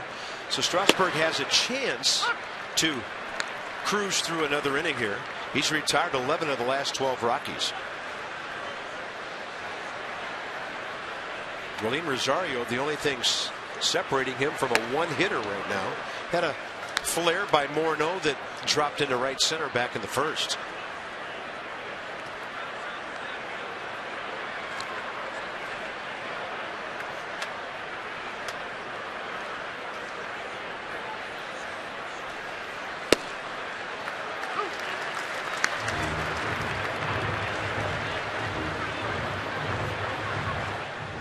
Long first inning, a couple of strikeouts and a base hit. Then in the third, he really started kicking it to another gear.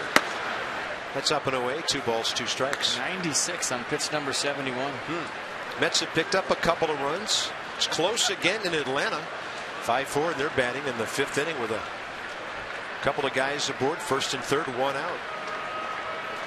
2-2 pitch. And a tapper. Zimmerman will be cut off in front of him by Strasburg. Ryan says that's okay. Everybody making plays right now.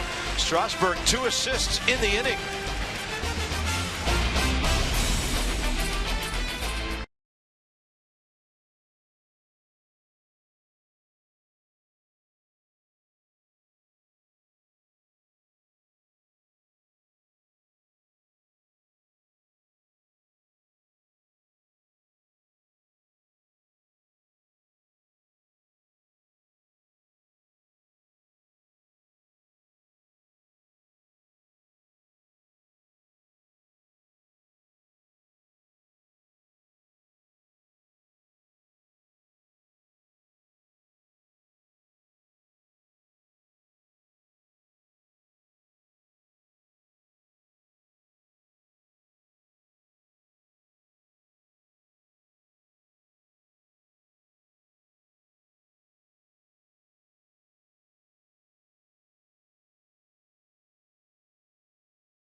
Ball on Masson, brought to you by T-Mobile.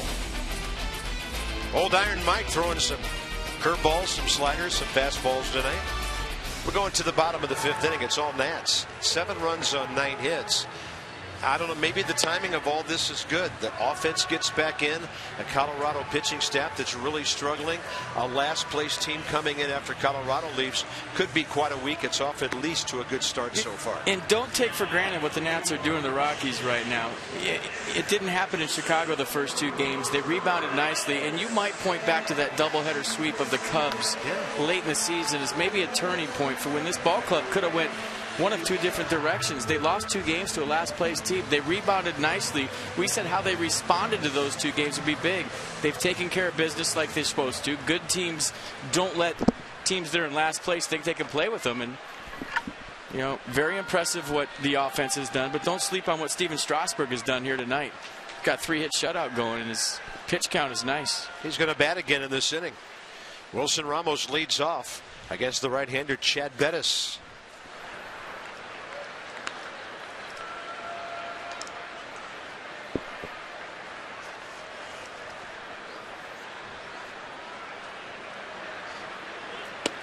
And Ramos thought he had a bead on that breaking ball. It disappeared on him at the last second.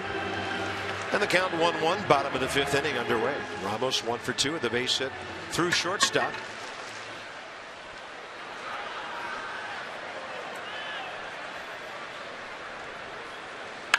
And on a pitch sitting up, slams it to the shortstop. Josh Rutledge boots it. And Ramos aboard, leading off the 5th.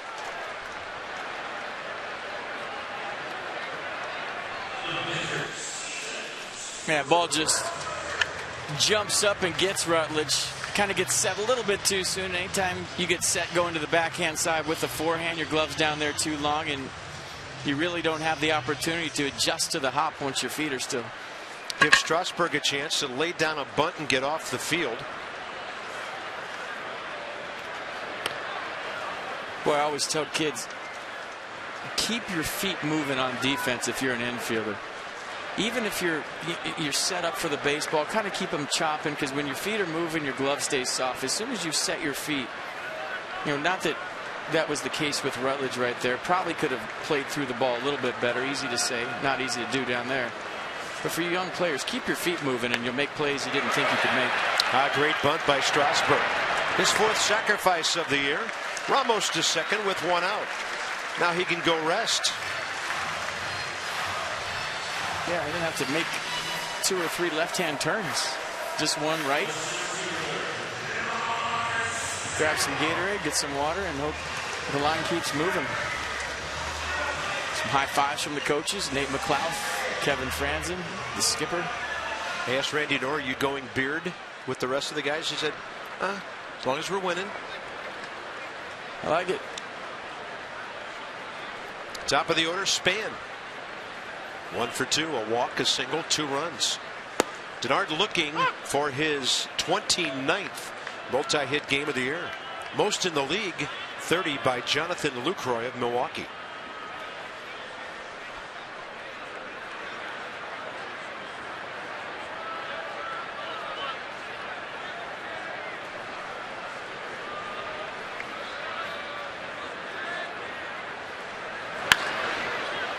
Left field idea on that one.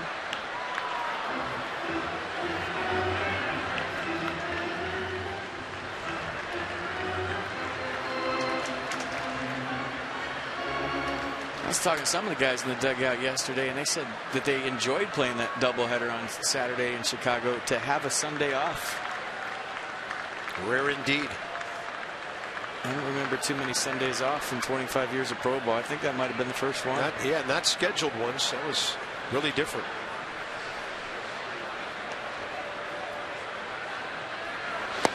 And low and away. Ball 1 to Span.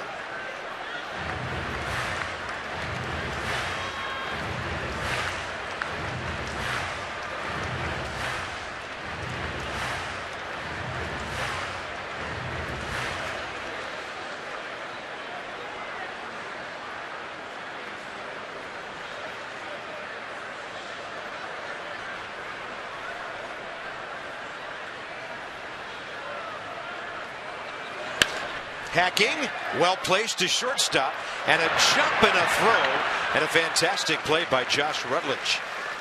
Same guy who had the boot a moment ago turns things right around. Well, that's a play that Troy Tulowitzki on the Rockies bench can be proud of. Watch this play by Josh Rutledge going to the hole, little jump throw. Had an out right in front of him with Wilson Ramos, but chose to go the hard way all the way across the diamond. And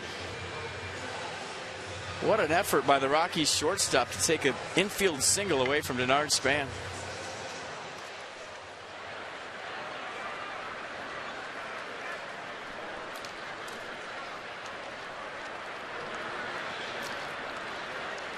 I mean, you take enough ground balls with Troy Tulowitzki and BP, you get that jump move down, I would think. Tulowitzki does that all the time.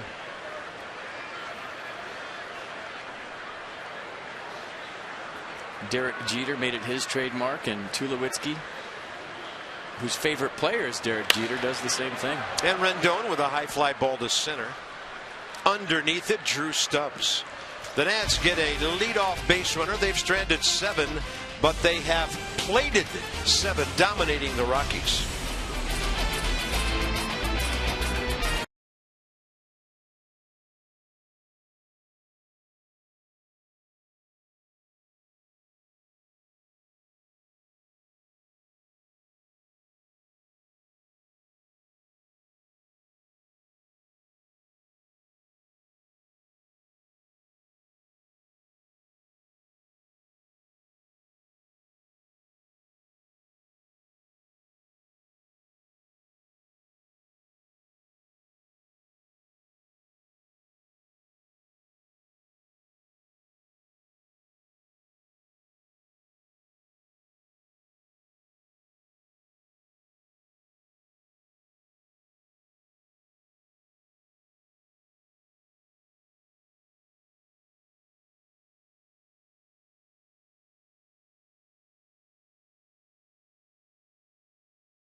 Mercedes-Benz of Alexandria. 7-0 Nationals. We are heading to the top of the 6th inning. Anthony Rendon doing his thing. Jason Worth twofer with a couple of doubles, double-double.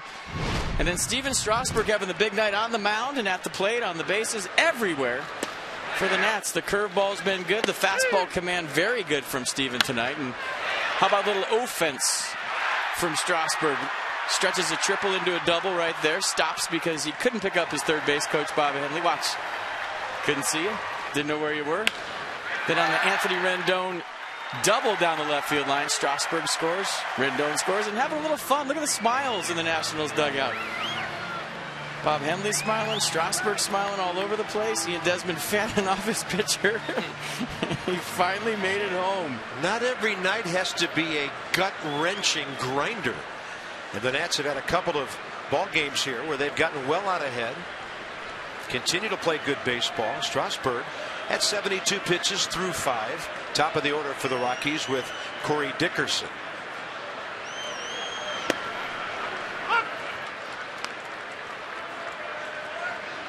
Stevens retired 12 of 13 going back to the 2nd inning.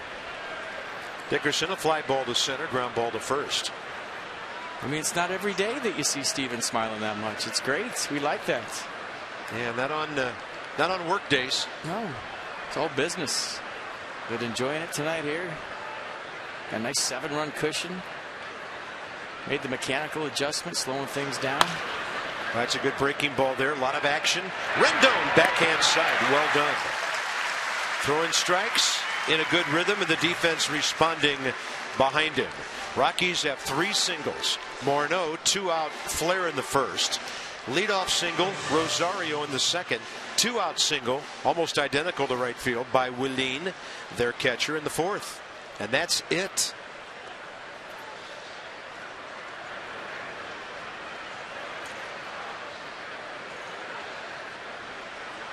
Rockies will get Nolan Arenado back later this week, they expect. They're 10-25 without him in the lineup. He went 1 for 5 with an RBI in Colorado Springs last night. Michael Kadire, Carlos Gonzalez, their other two key guys. You got a defending batting champion and an all-star on the DL.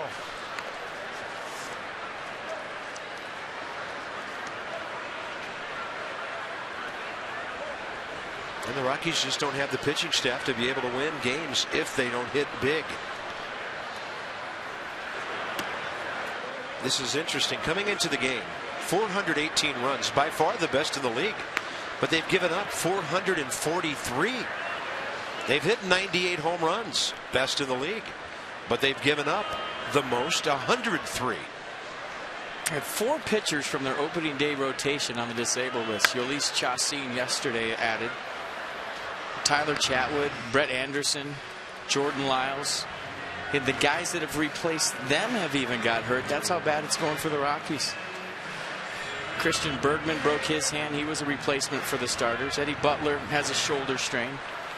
So Walt Weiss beside himself with injuries this year, especially to his starting rotation.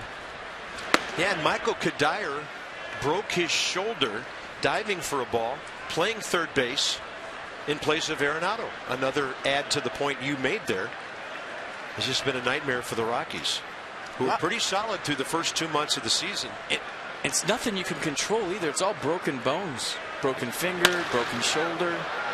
And there's Josh Rutledge with a shot up the middle. Couple of broken hands. Walt Weiss had a quote the other day. He said, "I remember growing up, we drank milk with every meal." But he's had a rash of broken bones, and I don't care what kind of training staff, medical staff you have, there is nothing to do to prevent the fluke injuries. Yeah.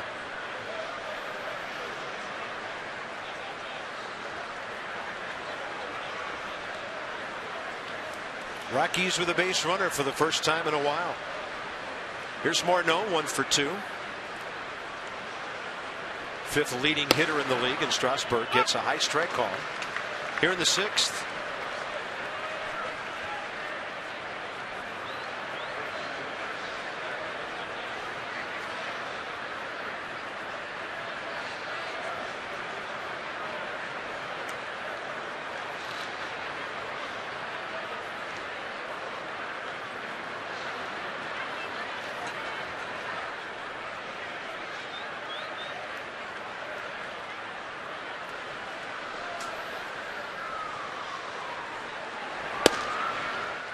He's only the 6th hitter all night. Strasburg's had to throw 2 off the stretch. And Mercedes will track this one. Pretty good pitch. I thought he was going to get this call.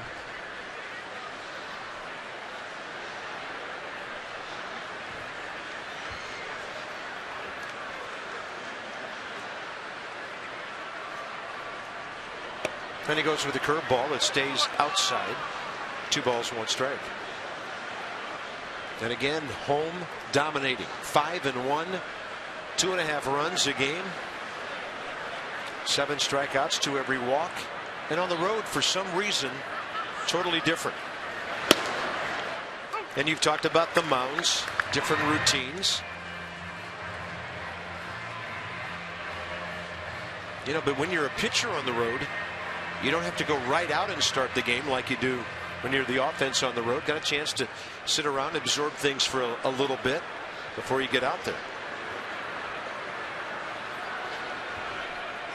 Then a 2-2 now. LaRoche just short for 1. Desmond back to Strasburg. It's a 3-6-1 double play, which you don't see that often. And Adam LaRoche got it off to a great start. Well, the key, Steven Strasburg giving Ian Desmond a big target. He got there early. He gave him a target and made the play happen. Nice hustle by Strasburg getting there.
Strasburg getting over and giving Ian Desmond a stationary target. Watch Strasburg just beeline right to first base. A lot of times pitchers are late getting over, covering the double play because they're not sure if the first baseman's going to get back. But watch Strasburg. He gets there in plenty of time. He's stopped, and he gives Ian Desmond a stationary target. For a shortstop, it's hard to hit a moving target when the pitcher's not there in time. But Strasburg hustled over and gave Ian a nice big tall target, a stationary target to complete the 3-6-1 double play. So in a 7-0 game, not a big deal, but good fundamental baseball. And in a close game, something little like that could be the difference. 85 pitches, 60 strikes for Strasburg through 6. Worth, LaRoche, and Zimmerman, bottom of the 6th.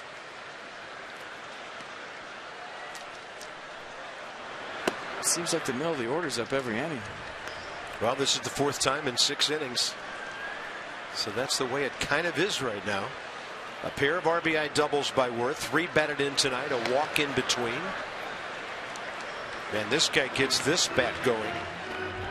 Look out.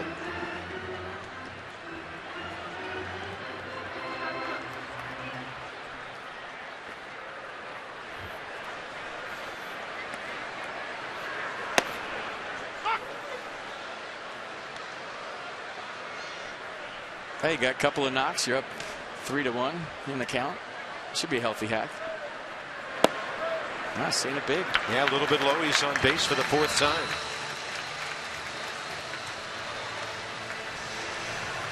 That's the first walk issued by Chad Bettis. The Nats box score. We'll just tell you about the RBIs. Worth, 2-run double in the 1st.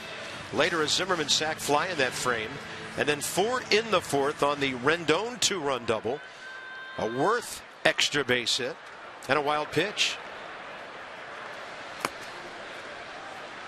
Just said something that reminded me of something. See it big. It's the last thing I used to tell my hitters. And for you young coaches out there with youth kids, far too many times I see so much instruction going on during the game. The game should be an experience. You keep it simple during the game. And you have what I call hot practices, cold games. Meaning, if you want to do your talking, your chirping, and you're really getting your point across to the kids, you do it in practice. And when the game comes, you can't sit there and yell 14 million instructions at a kid trying to hit a ball. Keep it simple. I used to tell my hitters in A-ball, see the ball big. Just a simple command before you go up there. You know, far too many times you go to youth baseball and here, keep your shoulder up, keep your head down. You can't perform when 18 people are yelling at you. Yeah. So do that in practice and let the game be a fun experience for kids and make them want to keep playing baseball. Keep it simple at the lower levels and even the higher levels. And to me, when you hear a coach screaming in the middle of a game, he's screaming to me, I didn't do my work in practice. I didn't prepare my team. Because if you prepare your team in practice, as a coach, you should just sit back, flip the autopilot switch, and watch your team go. And on behalf of millions of kids around the country, thank you, FP Santangelo. I think it's great stuff you're bringing up. I'm sure a lot of parents feel the same way, and some of them need to dial it back during the games as well. Hot practice, cold game. Keep it simple during the game. Make them love baseball. It's a game. They're supposed to be enjoying it. That's a swing and a miss on a nasty breaking ball. LaRoche did go around. That's the first out here in the 6th. All right. Here's your AT&T fan photo. And she is taking Ryan Zimmerman back to third base. That's good. And there they are. It's brought to you by AT&T, and that might be my favorite one of the year, by the way. FYI, I love that. We know you enjoyed left field, but hey, put on the camos. You're going back to the hot corner. You remember where third is? I'll take you over there. It's adorable.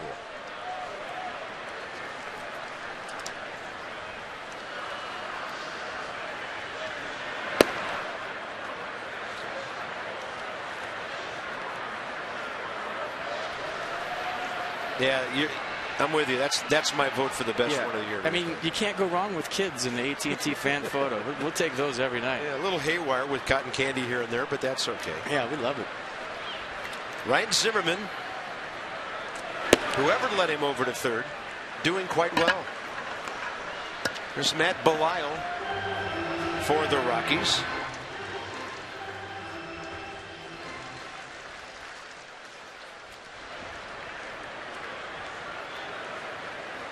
(2-0).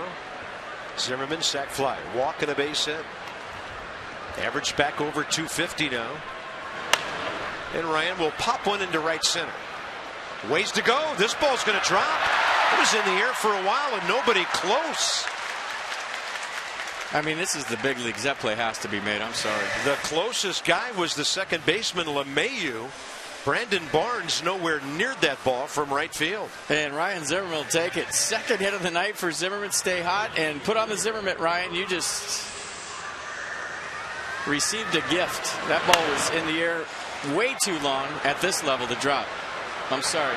If you look at the center fielder, I don't know what Drew Stubbs was doing right there, but he watched the play. Wow. I mean, usually you see center fielders come flying in for that ball and call everybody off. Drew Stubbs didn't have a whole lot of interest in that one. And that's it for another Rockies pitcher. Veteran Matt Belisle will come on to relieve Chad Bettis. Nats gave him a rough ride for a couple of innings. The hits in the offense keep on coming, and the Nats trying to add on to their 7-0 lead.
Another lefty for the Rockies. 4 career starts for Tyler Matzik. He's 1-2 with a 4.24 ERA. Then the Nats will show up at the ballpark and have a feeling they can win with Doug Fister. 6-2, 2.83, 6+ innings in 6 consecutive starts. 5:30. Nats Extra. A reminder. 6:05 first pitch. Thanks, Kurt. There they are. They're having fun. Attitudes everywhere. Got the red on. Boys' night out. Keep the shirts on. Nice Please. move. Nice move. Here's Matt Belisle, 34-year-old right-hander, longtime Cincinnati Red, but he's in his 6th year with Colorado now. 72 games out of the bullpen last year. Missing with the backdoor slider against Bryce Harper, who career has never faced him. Bunch of the Nats have. We'll bring you those matchups as they come around. Bryce 2 strikeouts and a base hit tonight.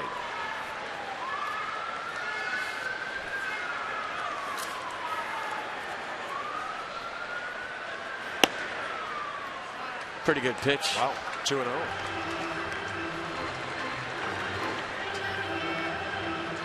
With the Nats starting with Saturday's game 1 in Chicago. Good runners in scoring position numbers now over the last 4 games. Yeah, they've been good rispers lately.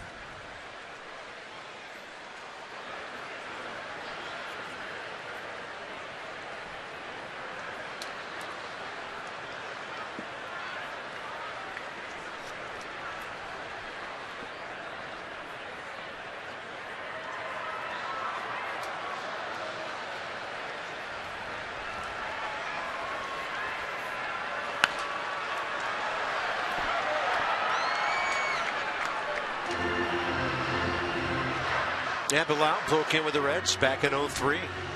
Did some starting in Cincinnati, 30 of them in 07 when he went 8-9.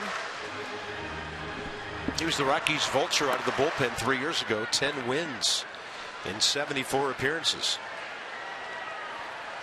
Nats have had base runners in every inning. And Belial slips one by Bryce Harper. Counts even 2-2. And 7-0 game. What do you do in the dugout? You throw sunflower seeds at the trainer and see if he can fill it. You know what they're doing? They're trying to throw it in his pocket. Did you see that? I mean, that's how you work on your command and control as a pitcher between starts. You just go straight fastballs into the left pocket, and that's what they're trying to do with the sunflower seeds. That might have been coached down there. 2-2 and Harper a swing and a foul. I understand Tanner Roark was under assault during your interview the other night. Here's the target right there, the right pocket sticking out, and they're trying to throw it in his pocket. And I think coach just figured it out. Have a little contest, he and Tanner Roark. How many can you get in his pocket? He can flick him for distance too. See if you can flick him all the way into fair territory. They go far. Swing and a miss on a good fastball away. 2 outs. And I swear to you, this is the truth. You and I talked about this guy before. Greg Harris, the guy who could pitch right-handed or left-handed. Yeah, I was in that game. When he was in Texas and I was there, he went on the DL with a strain of his forearm from flicking too many sunflower seeds in the bullpen. Wow. DL. Come on. Yeah, that's one of the stranger ones I've heard. Yeah, that was almost as strange as being a co-closer with Mitch Williams.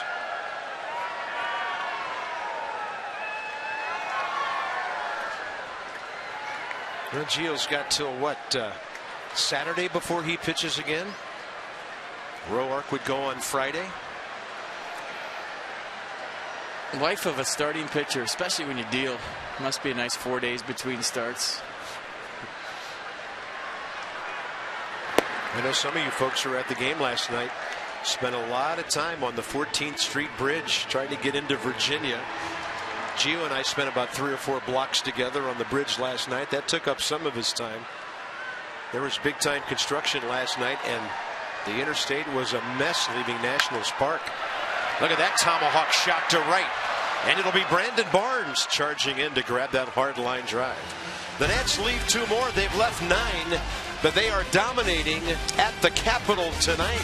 7-0, 7th inning coming.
To you by PNC Bank for the achiever in you. And by Coons. When you're talking cars, you're talking Coons. Beautiful evening from the pool to the top of the dome. 7-0 for the big guy Nats. The Peanuts, what, a half hour down the road? Yes, you can celebrate Independence Day with the Peanuts at the Capitol Building on the steps. No. Carolina League's first half champions. Highlight of the weekend will be pregame picnics, fireworks night every single night. Anthony Rendon bobblehead on Saturday, July 5th. So go see the future stars of America in Congress, the Potomac Nationals. Drew Stubbs, Willeen Rosario, Ryan Wheeler. Strasburg, 14 of his last 16 hitters as he goes into his 7th inning of work. Goes with the front door breaking ball. It's a beauty.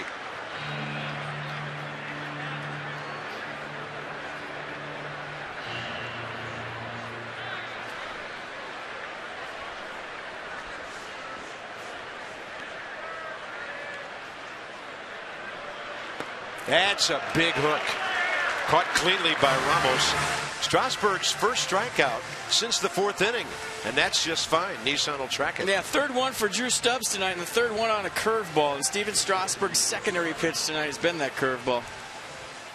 I would say for most of the season it's been the changeup. He's thrown it 22% of the time this year. Last year he threw the curveball 22% of the time. This year 16%, so he's kind of flip-flopped the percentages of his curveball and his changeup. But tonight, far more curveballs than changeups, and it's been good.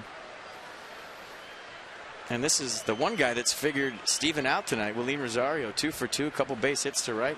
Yeah, taking the ball the other way both times, cleanly into right. If I'm him, I'm looking middle in right here.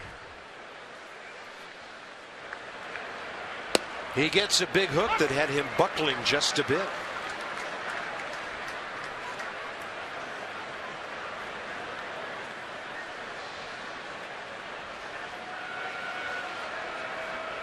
He's one of the really good young catchers in baseball, 25 years of age. Already 2 full big league seasons behind him with 49 home runs. He's hit 8 more this year. Season high 114, and to go the distance, you would think, unless he gets some first pitch outs here, that he might be flirting with that number. Yeah, that was against the Dodgers May 7th when he went 7 1/3. Ryan Zimmerman over to LaRoche for the second out.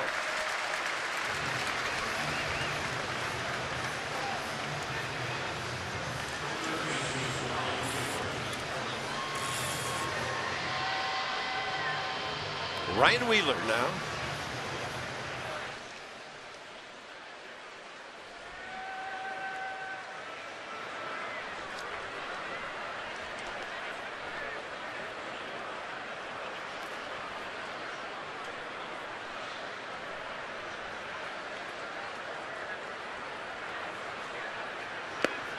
First pitch changeup.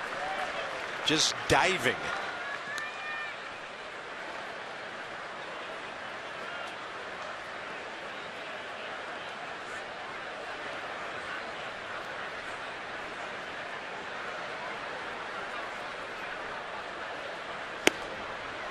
And that fastball, wow, 96. You know, the velocity's actually increased throughout the game. It seems like Steven getting stronger as this one goes. Fastball was 92, 94 early. It's been 95, 96 the last couple of frames.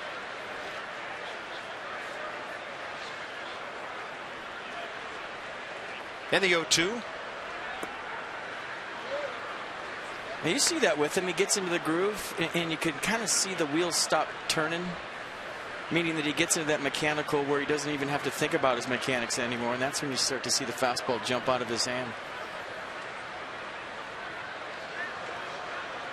He's just playing baseball right now, not thinking about anything.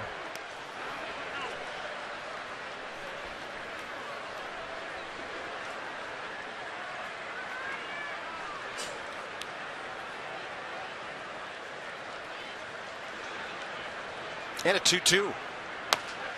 Tapper right side. Strasburg over to cover. LaRoche with the glove right to him. Guys making it look simple tonight. Strasburg set a great tone. 17 of his last 19 hitters. Time for our Hyundai 7th inning stretch. As tall as the monument, the Nats offense right now leading 7-0.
Remember, our Washington, D.C. Lexus dealers are donating $250 to the Children's National Medical Center for every home run a Nats player hits this season. So keep them coming. It's for a wonderful cause, Lexus, the pursuit of perfection. There's your on-deck tools right there. A couple of donuts, some pine tar.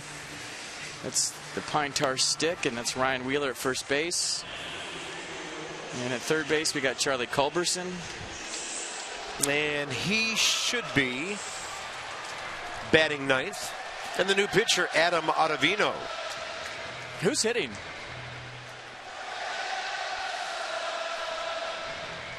I was going to sing it, but I didn't want to scare anybody at home. Because you know what I said. What'd you do with the money? The money your mom gave you for singing lessons? That never gets sold up here.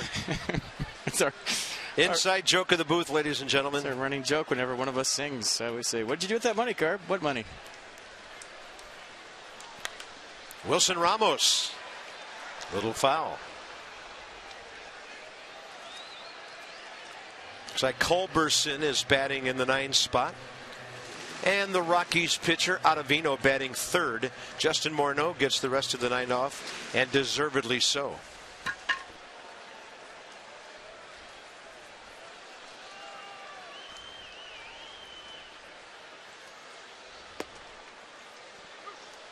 Yeah, 2 pitches, fastball at 93, slider at 82.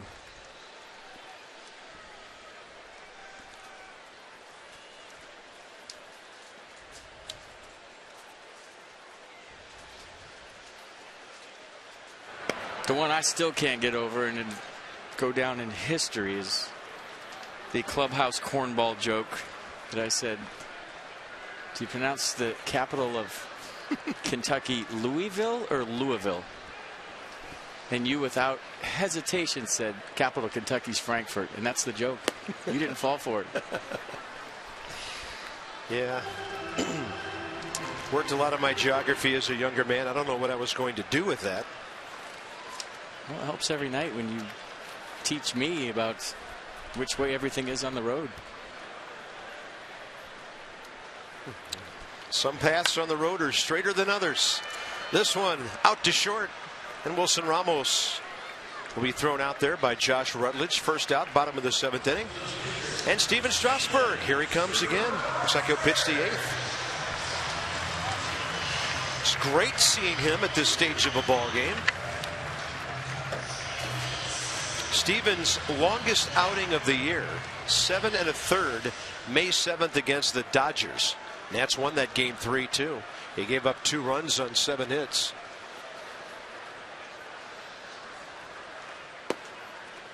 Well, getting off the bus with Matt Williams in Milwaukee the other day, this is the outing he was hoping from Steven that last game against the Brewers. Didn't go that way. He had some mechanical difficulties, but he's getting it from him tonight here against the Rockies.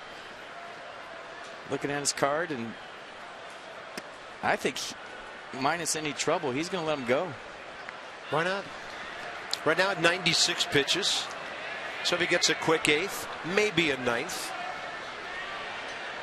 Steven has that 1 career complete game, a shutout against the Phillies. And that's 3-0.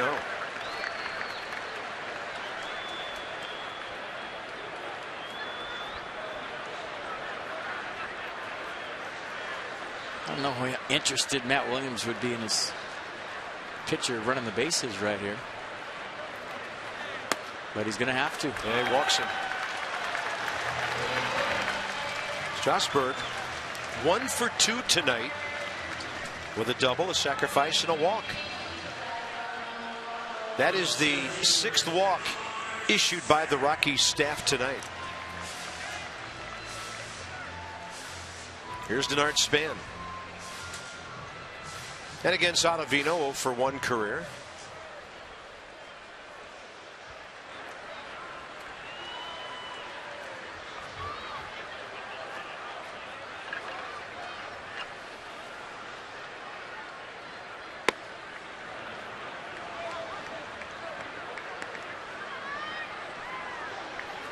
Denard tonight, 2 runs. First inning walk, 4th inning single. The 2 outs he has made have been on good defensive plays by the left fielder and the shortstop.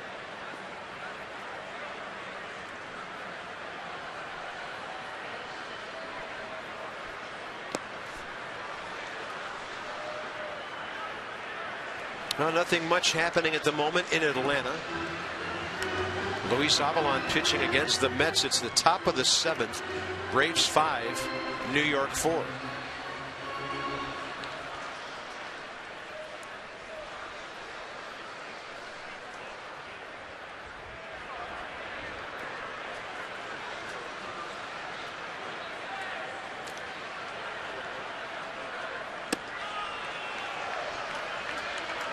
National League East.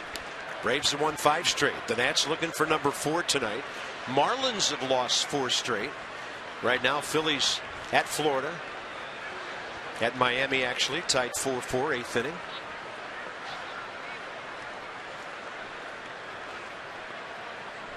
And it's slipping away for the Mets and the Phils, 8 and 8.5 back, respectively. And Philadelphia's lost 4 straight. Well, you might see some of that core group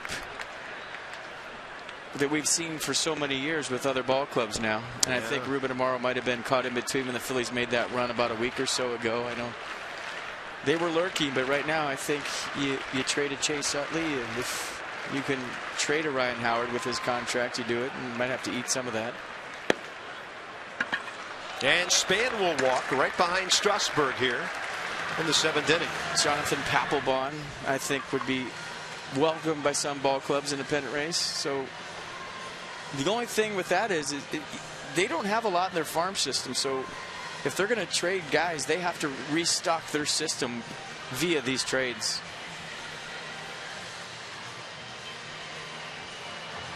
Adam Ottavino, one of the Rockies' better arms of the bullpen last year, 51 games at 2.64 ERA. But it's back up over 4.5 games this year. I don't know if I've ever seen a pitcher with that number on his back. Maybe it's 0 or 0 for Ottavino. I would think so.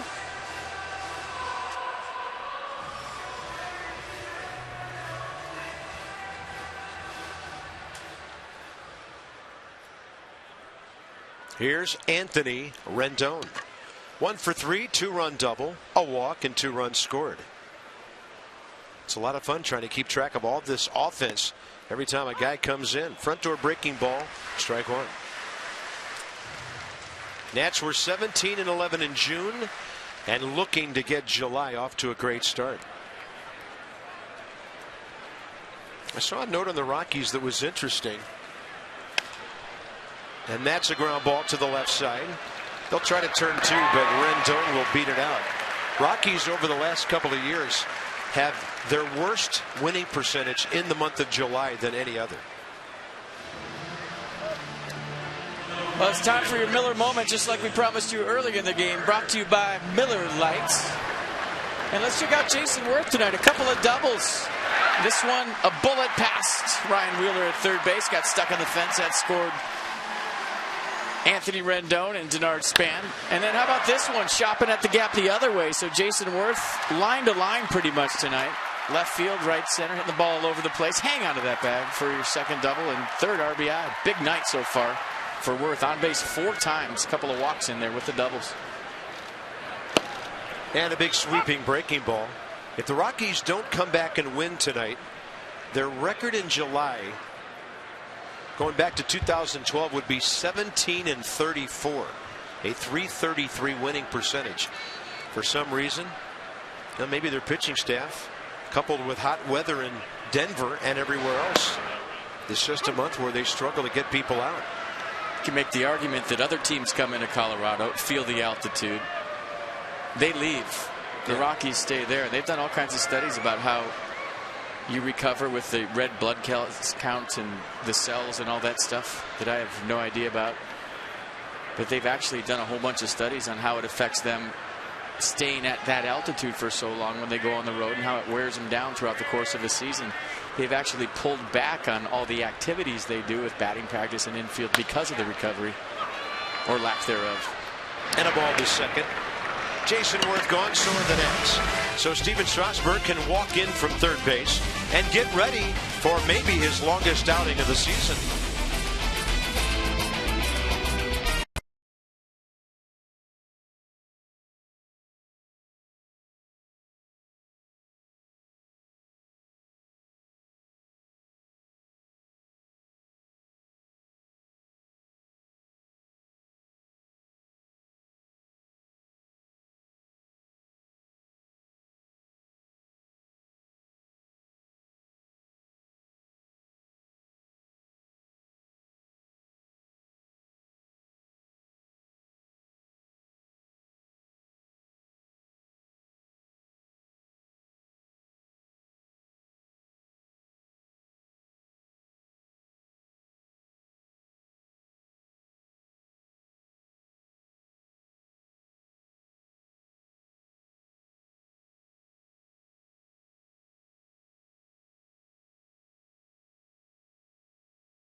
Nationals. MLB.TV Premium is the #1 live streaming sports service. It's celebrating 12 years. Join millions of subscribers and watch every out-of-market game live on True HD at over 400 devices. That's one of them right there.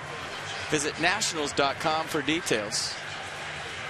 Yeah, it's about time to check your text messages, I believe, in a 7-0 game in the 8th inning. Maybe your Instagram, your Twitter, that Anthony Rendon went from second to third. All kinds of stuff going on. Yeah, that's because he's not at second base anymore. Kevin Franzen is. He'll be batting in the cleanup spot for Adam LaRoche. So you're wondering who's at first? It's Ryan Zimmerman. Just a different Zimmerman. He's got the one he puts on when he runs the bases. He's got the left field Zimmerman, the first base Zimmerman, and the third base Zimmerman. Yep, there's the first base picker. Whoa. Steven Strasburg. 2 outs away from his longest outing of the year. Here's Brandon Barnes, followed by DJ LeMahieu, and then Charlie Culberson. Barnes 0 for 2, ground ball to second, and 1 back to the pitcher. This is all Strasburg. And crickets in the Nats bullpen right now. Those guys are loving their new seats. And I'm thinking Matt Williams is going to let them go as long as it can stay like this. Throwing 95 in the 8th inning on a very warm night. And that's what he's looking at. It's not so much the 98 pitches, is where's the stress been for Strasburg tonight? What jams has he had to really redline to get out of? None. And the fastball velocity is actually increasing. So if I'm Matt Williams, hey, why not? That 98 is not 98. He hasn't really had to push it any time here tonight. Swing and a miss on the 79 curveball. That's his 7th of the night. And the league leading strikeout total up to 130 in 112 innings now. Yeah, 3-pitch get your glove right there. Nasty curveball, 79 miles an hour. And the curveball's been the out pitch for Steven here tonight. It's been great. DJ LeMahieu next. He's 0 for 2.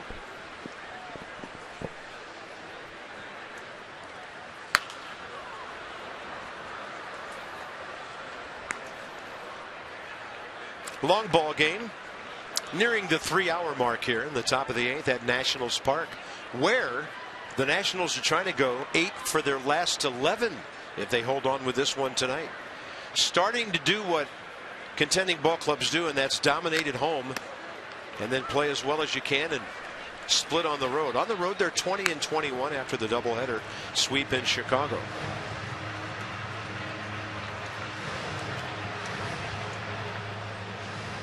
Just in case, Craig Stammen starting to throw a little bit.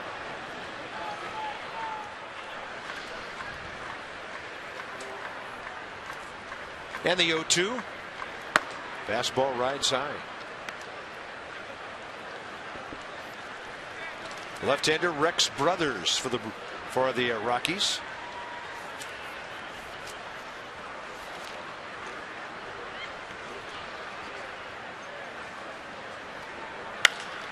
And that curveball hacked out deep left center, and Bryce Harper can only watch it, and that thing is beyond the red seats. DJ LeMahieu with his 3rd of the year.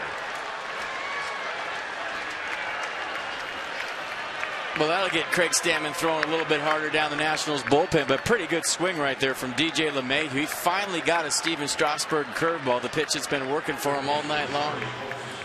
So there goes the shutout for Steven. And it wasn't a cheapie. LeMahieu got every bit of that one over the red seats in left center field and finally gets the Rockies on the board. Good swing.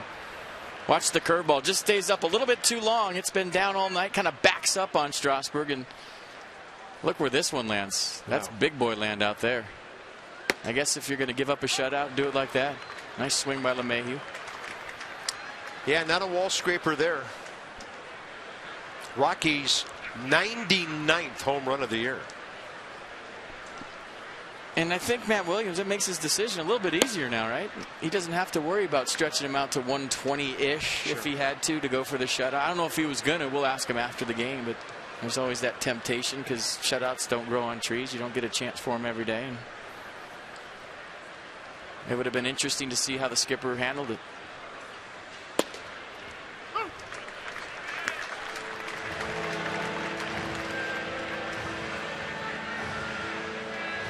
Averaging 97.6 pitches, 106 tonight.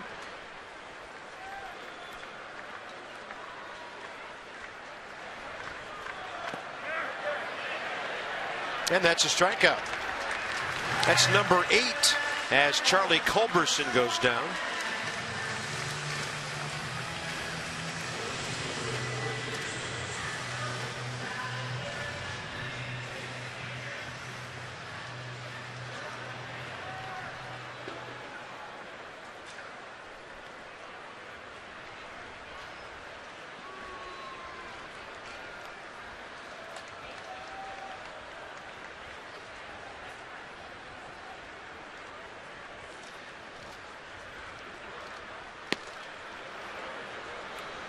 Well, the Nats will hold at 10 shutouts this year.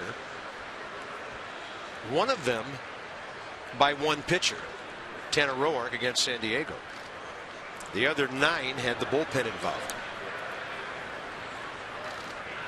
Well, that was one of the best pitching performances we've seen all year.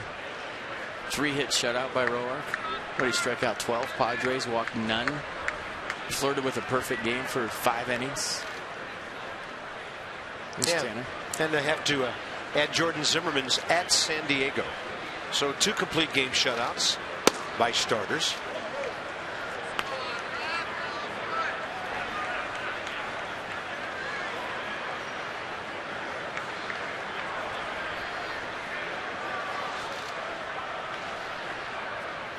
And at the top of the Rockies order here for Corey Dickerson, 2 outs in the 8th.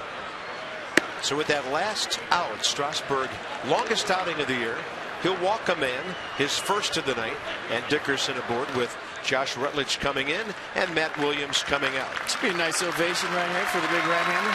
It should be. Already starting.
The big right, Hunter. 7 2/3, 5 hits, gave up just 1 run, struck out 8 Rockies.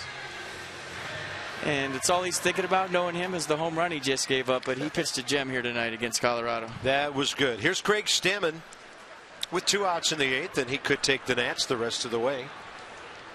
He'll be facing Josh Rutledge, who's 0 for 1 career against him.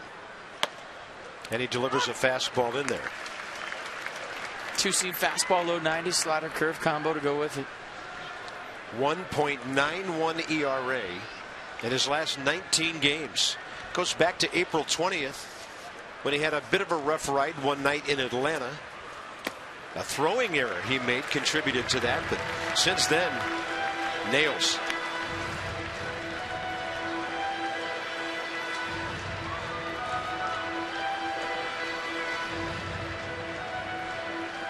Rutledge 1 for 3, base hit last time in the 6th, and then the Morneau double play ball erased him off the bases. Here's the 0-2 and a tapper by Rutledge.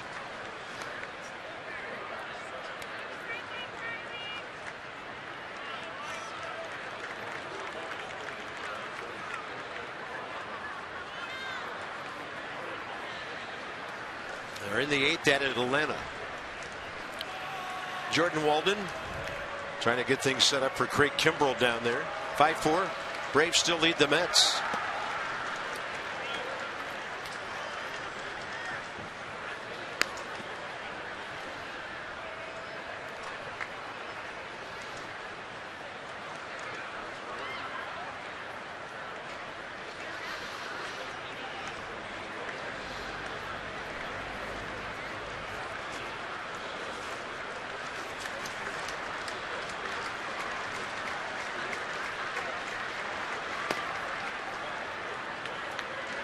And the count 2-2 on that slider in the dirt.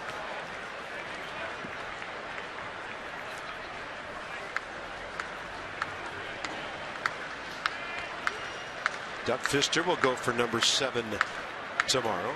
Steven Strasburg about to win his 7th tonight. Tanner Roark leads the staff with 7.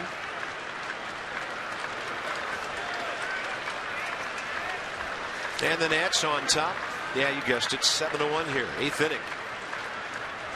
That's a fastball that runs inside, 3-2. A little bit too much run to that 2-seamer from Stanley. It was in.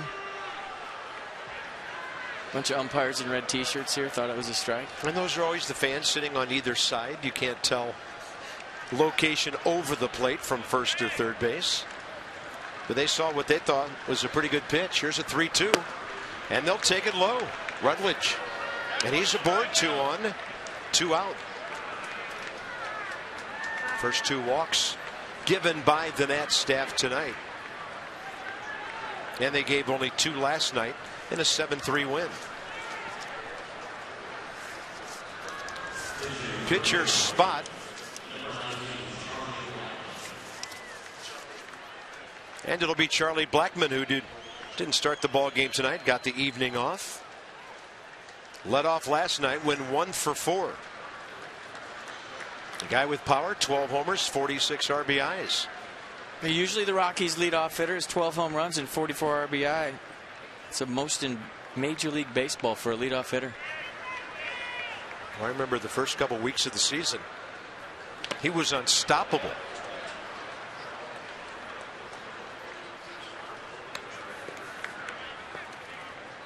That's the most homers in a single season for the Rockies in the leadoff spot. That is shocking to me. Playing Coors Field for 81 games, you'd think back in the day that the Rockies would have had a leadoff hitter with more than 12 taters, but not the case. First week of the season, he had 9 consecutive hits over a 2-game stretch. 6 hits in a ball game on April 4th against Arizona. I mean, he was just off to an amazing start. No balls and 2 strikes to Blackmon.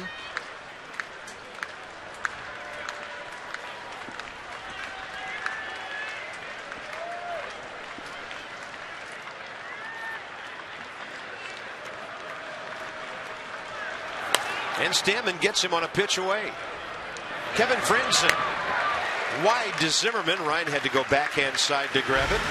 Hey, you get it near the bag, LaRoche and Zimmerman, they'll catch him.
inning. Anthony Rendon, 2-run double. Jason Worth has been all over the place, on base 4 times tonight with a couple of doubles. But the story of the night from one side has been Steven Strasburg and his outing. And I thought the fastball command obviously much better than it was last time out against the Brewers. He was pounding the zone early with 94 to 96 and then dropping the nasty hammer in there when he needed to with 2 strikes. That was the out pitch more than the changeup, which usually is the strikeout wipeout pitch for Strasburg. But fantastic evening all the way around. Had a double to go with the effort on the mound, and his teammates appreciate a great effort by number 37 on a hot night here at Nats Park. Wanted the shutout, and I know he's still thinking about that home run, but he did all he could do. Rex Brothers, 41st game, 4.5 ERA.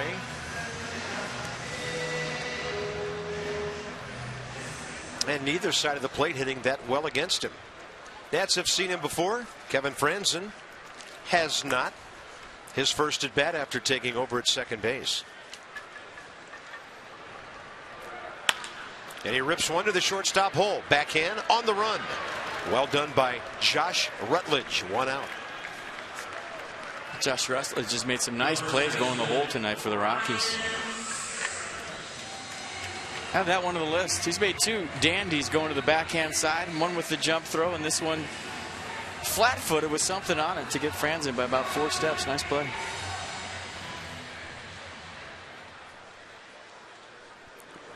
Ryan Zimmerman's had a perfect night. Sac fly, walk, 2 singles.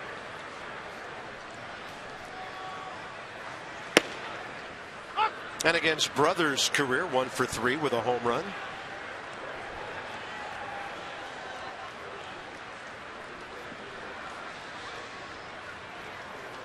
Super utility player Ryan Zimmerman you're talking about. Yeah, just plug him in anywhere.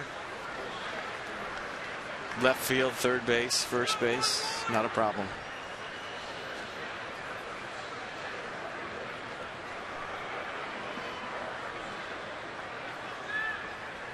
Employee number 11. Just doing his thing every day, wherever they put him. Who's the first super utility guy? And super utility guy is a utility player that plays every day, just a different position. Yeah. You know, you have utility players that play 3, maybe 4 times a week. All right, I'll put who'd you have in the Expos other than you?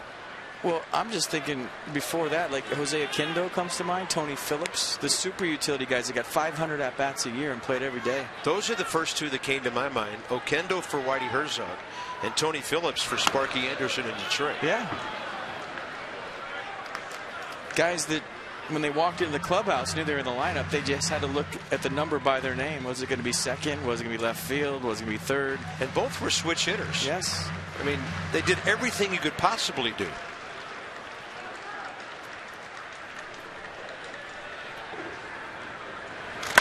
And Zimmerman drills one to the gap in right center. Ball tailing back, though, to Brandon Barnes. 2 outs. Nevertheless, a very good night again for Ryan Zimmerman. Cruel game, right? Last time up, he hits the lob wedge to right center field, and everybody converges for the Rockies and watches it drop. That one hit right on the screws and hang with them.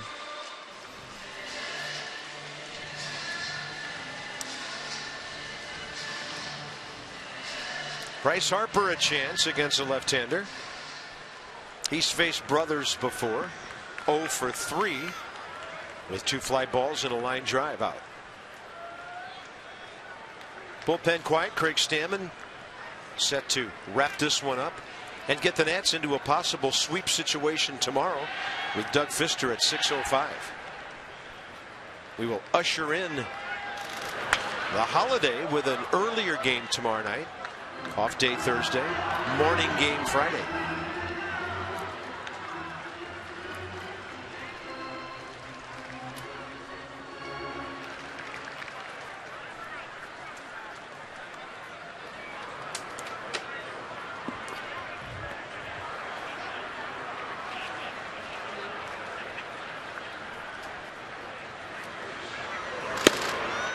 And that fastball outside corner.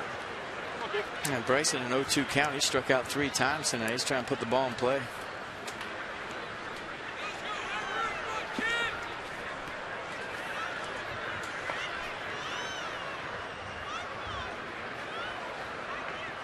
Base hit back in the fourth to right center, and a bouncing ball right side to Wheeler and to Brothers, who pitches a clean ninth inning. It took until the bottom of the eighth for the Nats to go in order tonight.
Strasburg tonight. This one into the ninth inning. Nats trying to make it 4 in a row. And over the last 13 home games, they have won 10 with a run differential, averaging 3 runs a game on the plus side, batting almost .280, and the ERA of 2.31. Wow. Nate McLeod for Jason Worth, straight up in right field. And in the top of the ninth inning, Stubbs, Rosario, and Wheeler for the Rockies. Well, Nate was the MVP of that doubleheader the other night in Chicago. 4 hits in the doubleheader, all over the place, on base. And he had what I thought was the turning point in the game. He got hit by a pitch that didn't hit him. Ran to first base, that he barely felt it graze his foot. And replays would show that it didn't hit him. I was shocked that the Cubs didn't appeal it. Ask for a challenge and review it. With Blake Trinan hitting behind him, if the at-bat had continued and say Nate makes it out, now you got Trinan hitting with 2 outs. But then the Nats would go on to score 4 runs with 2 outs after McLeod took his base. Pretty good breaking ball from Stammen to Stubbs. Nate McLeod, an early chance here, and he will get it in foul ground. Ready to play when Matt Williams put him in. Well, you come into a big league game, ball's going to find you every single time. And Nate McLeod, the guy that's ready from the time he walks in the clubhouse to the time he leaves, not shocking. Made some great plays in that Cubs series, too. And the 2008 Gold Glove winner for the Pittsburgh Pirates shows exactly why I won it. Not an easy play, especially when you come into a ball game. Little padding on that top rail and goes over the wall to make a highlight reel catch. You come off the bench, that's a great game with 1 play. Nice job. Willian Rosario next, 2 for 3 against Strasburg. And against Craig Stammen, 1 for 3.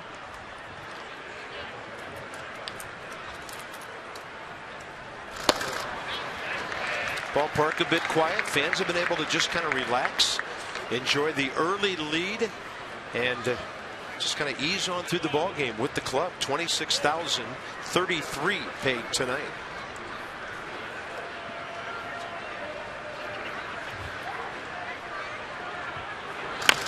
Enters that slider. Rosario out ahead of it and taps it foul.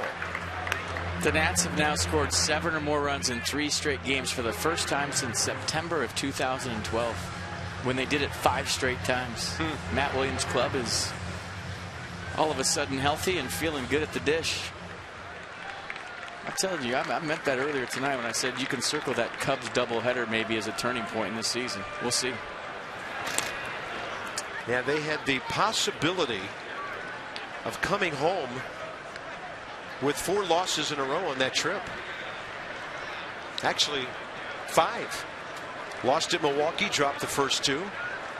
A little earlier tomorrow night, 6:05 first pitch from Doug Fister.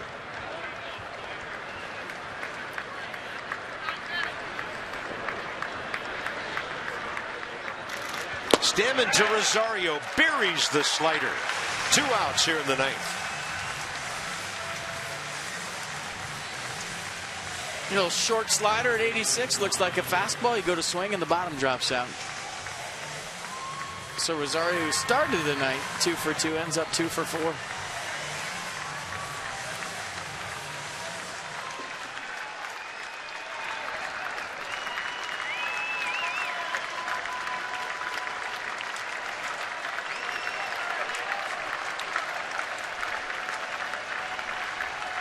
And Stammen missing with the sinking fastball. So the Nats trying to make it 4 in a row. It's the top of the ninth at Atlanta. The Mets trailing 5-4. And you know who's on the mound for the Braves? Freddie Gonzalez. He decided to pitch to him. Oh, that would be awesome. It'd be first place for the Nats. No problem. Hey, don't sell Freddie short. You get some outs.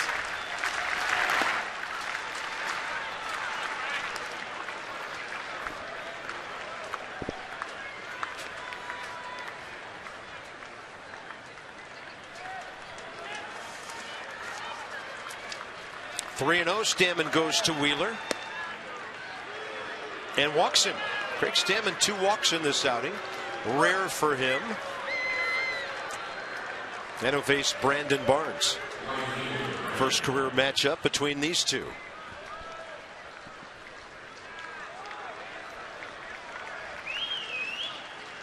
Nationals trying to win their 45th game of the year. This would be the first time all year they've been 7 games over 500. They were 41-36 before that problem in Milwaukee and Chicago last week. Now they bounce right back. And a ball up the middle. Franzen, big hop, game over. And the Nats take care of business against the Rockies. They've won another series, and they'll be going for a sweep behind Doug Fister tomorrow. Well played game, another good clean game defensively. Strasburg outstanding. The hitting started early. More from Nationals Park to wrap up a nice win.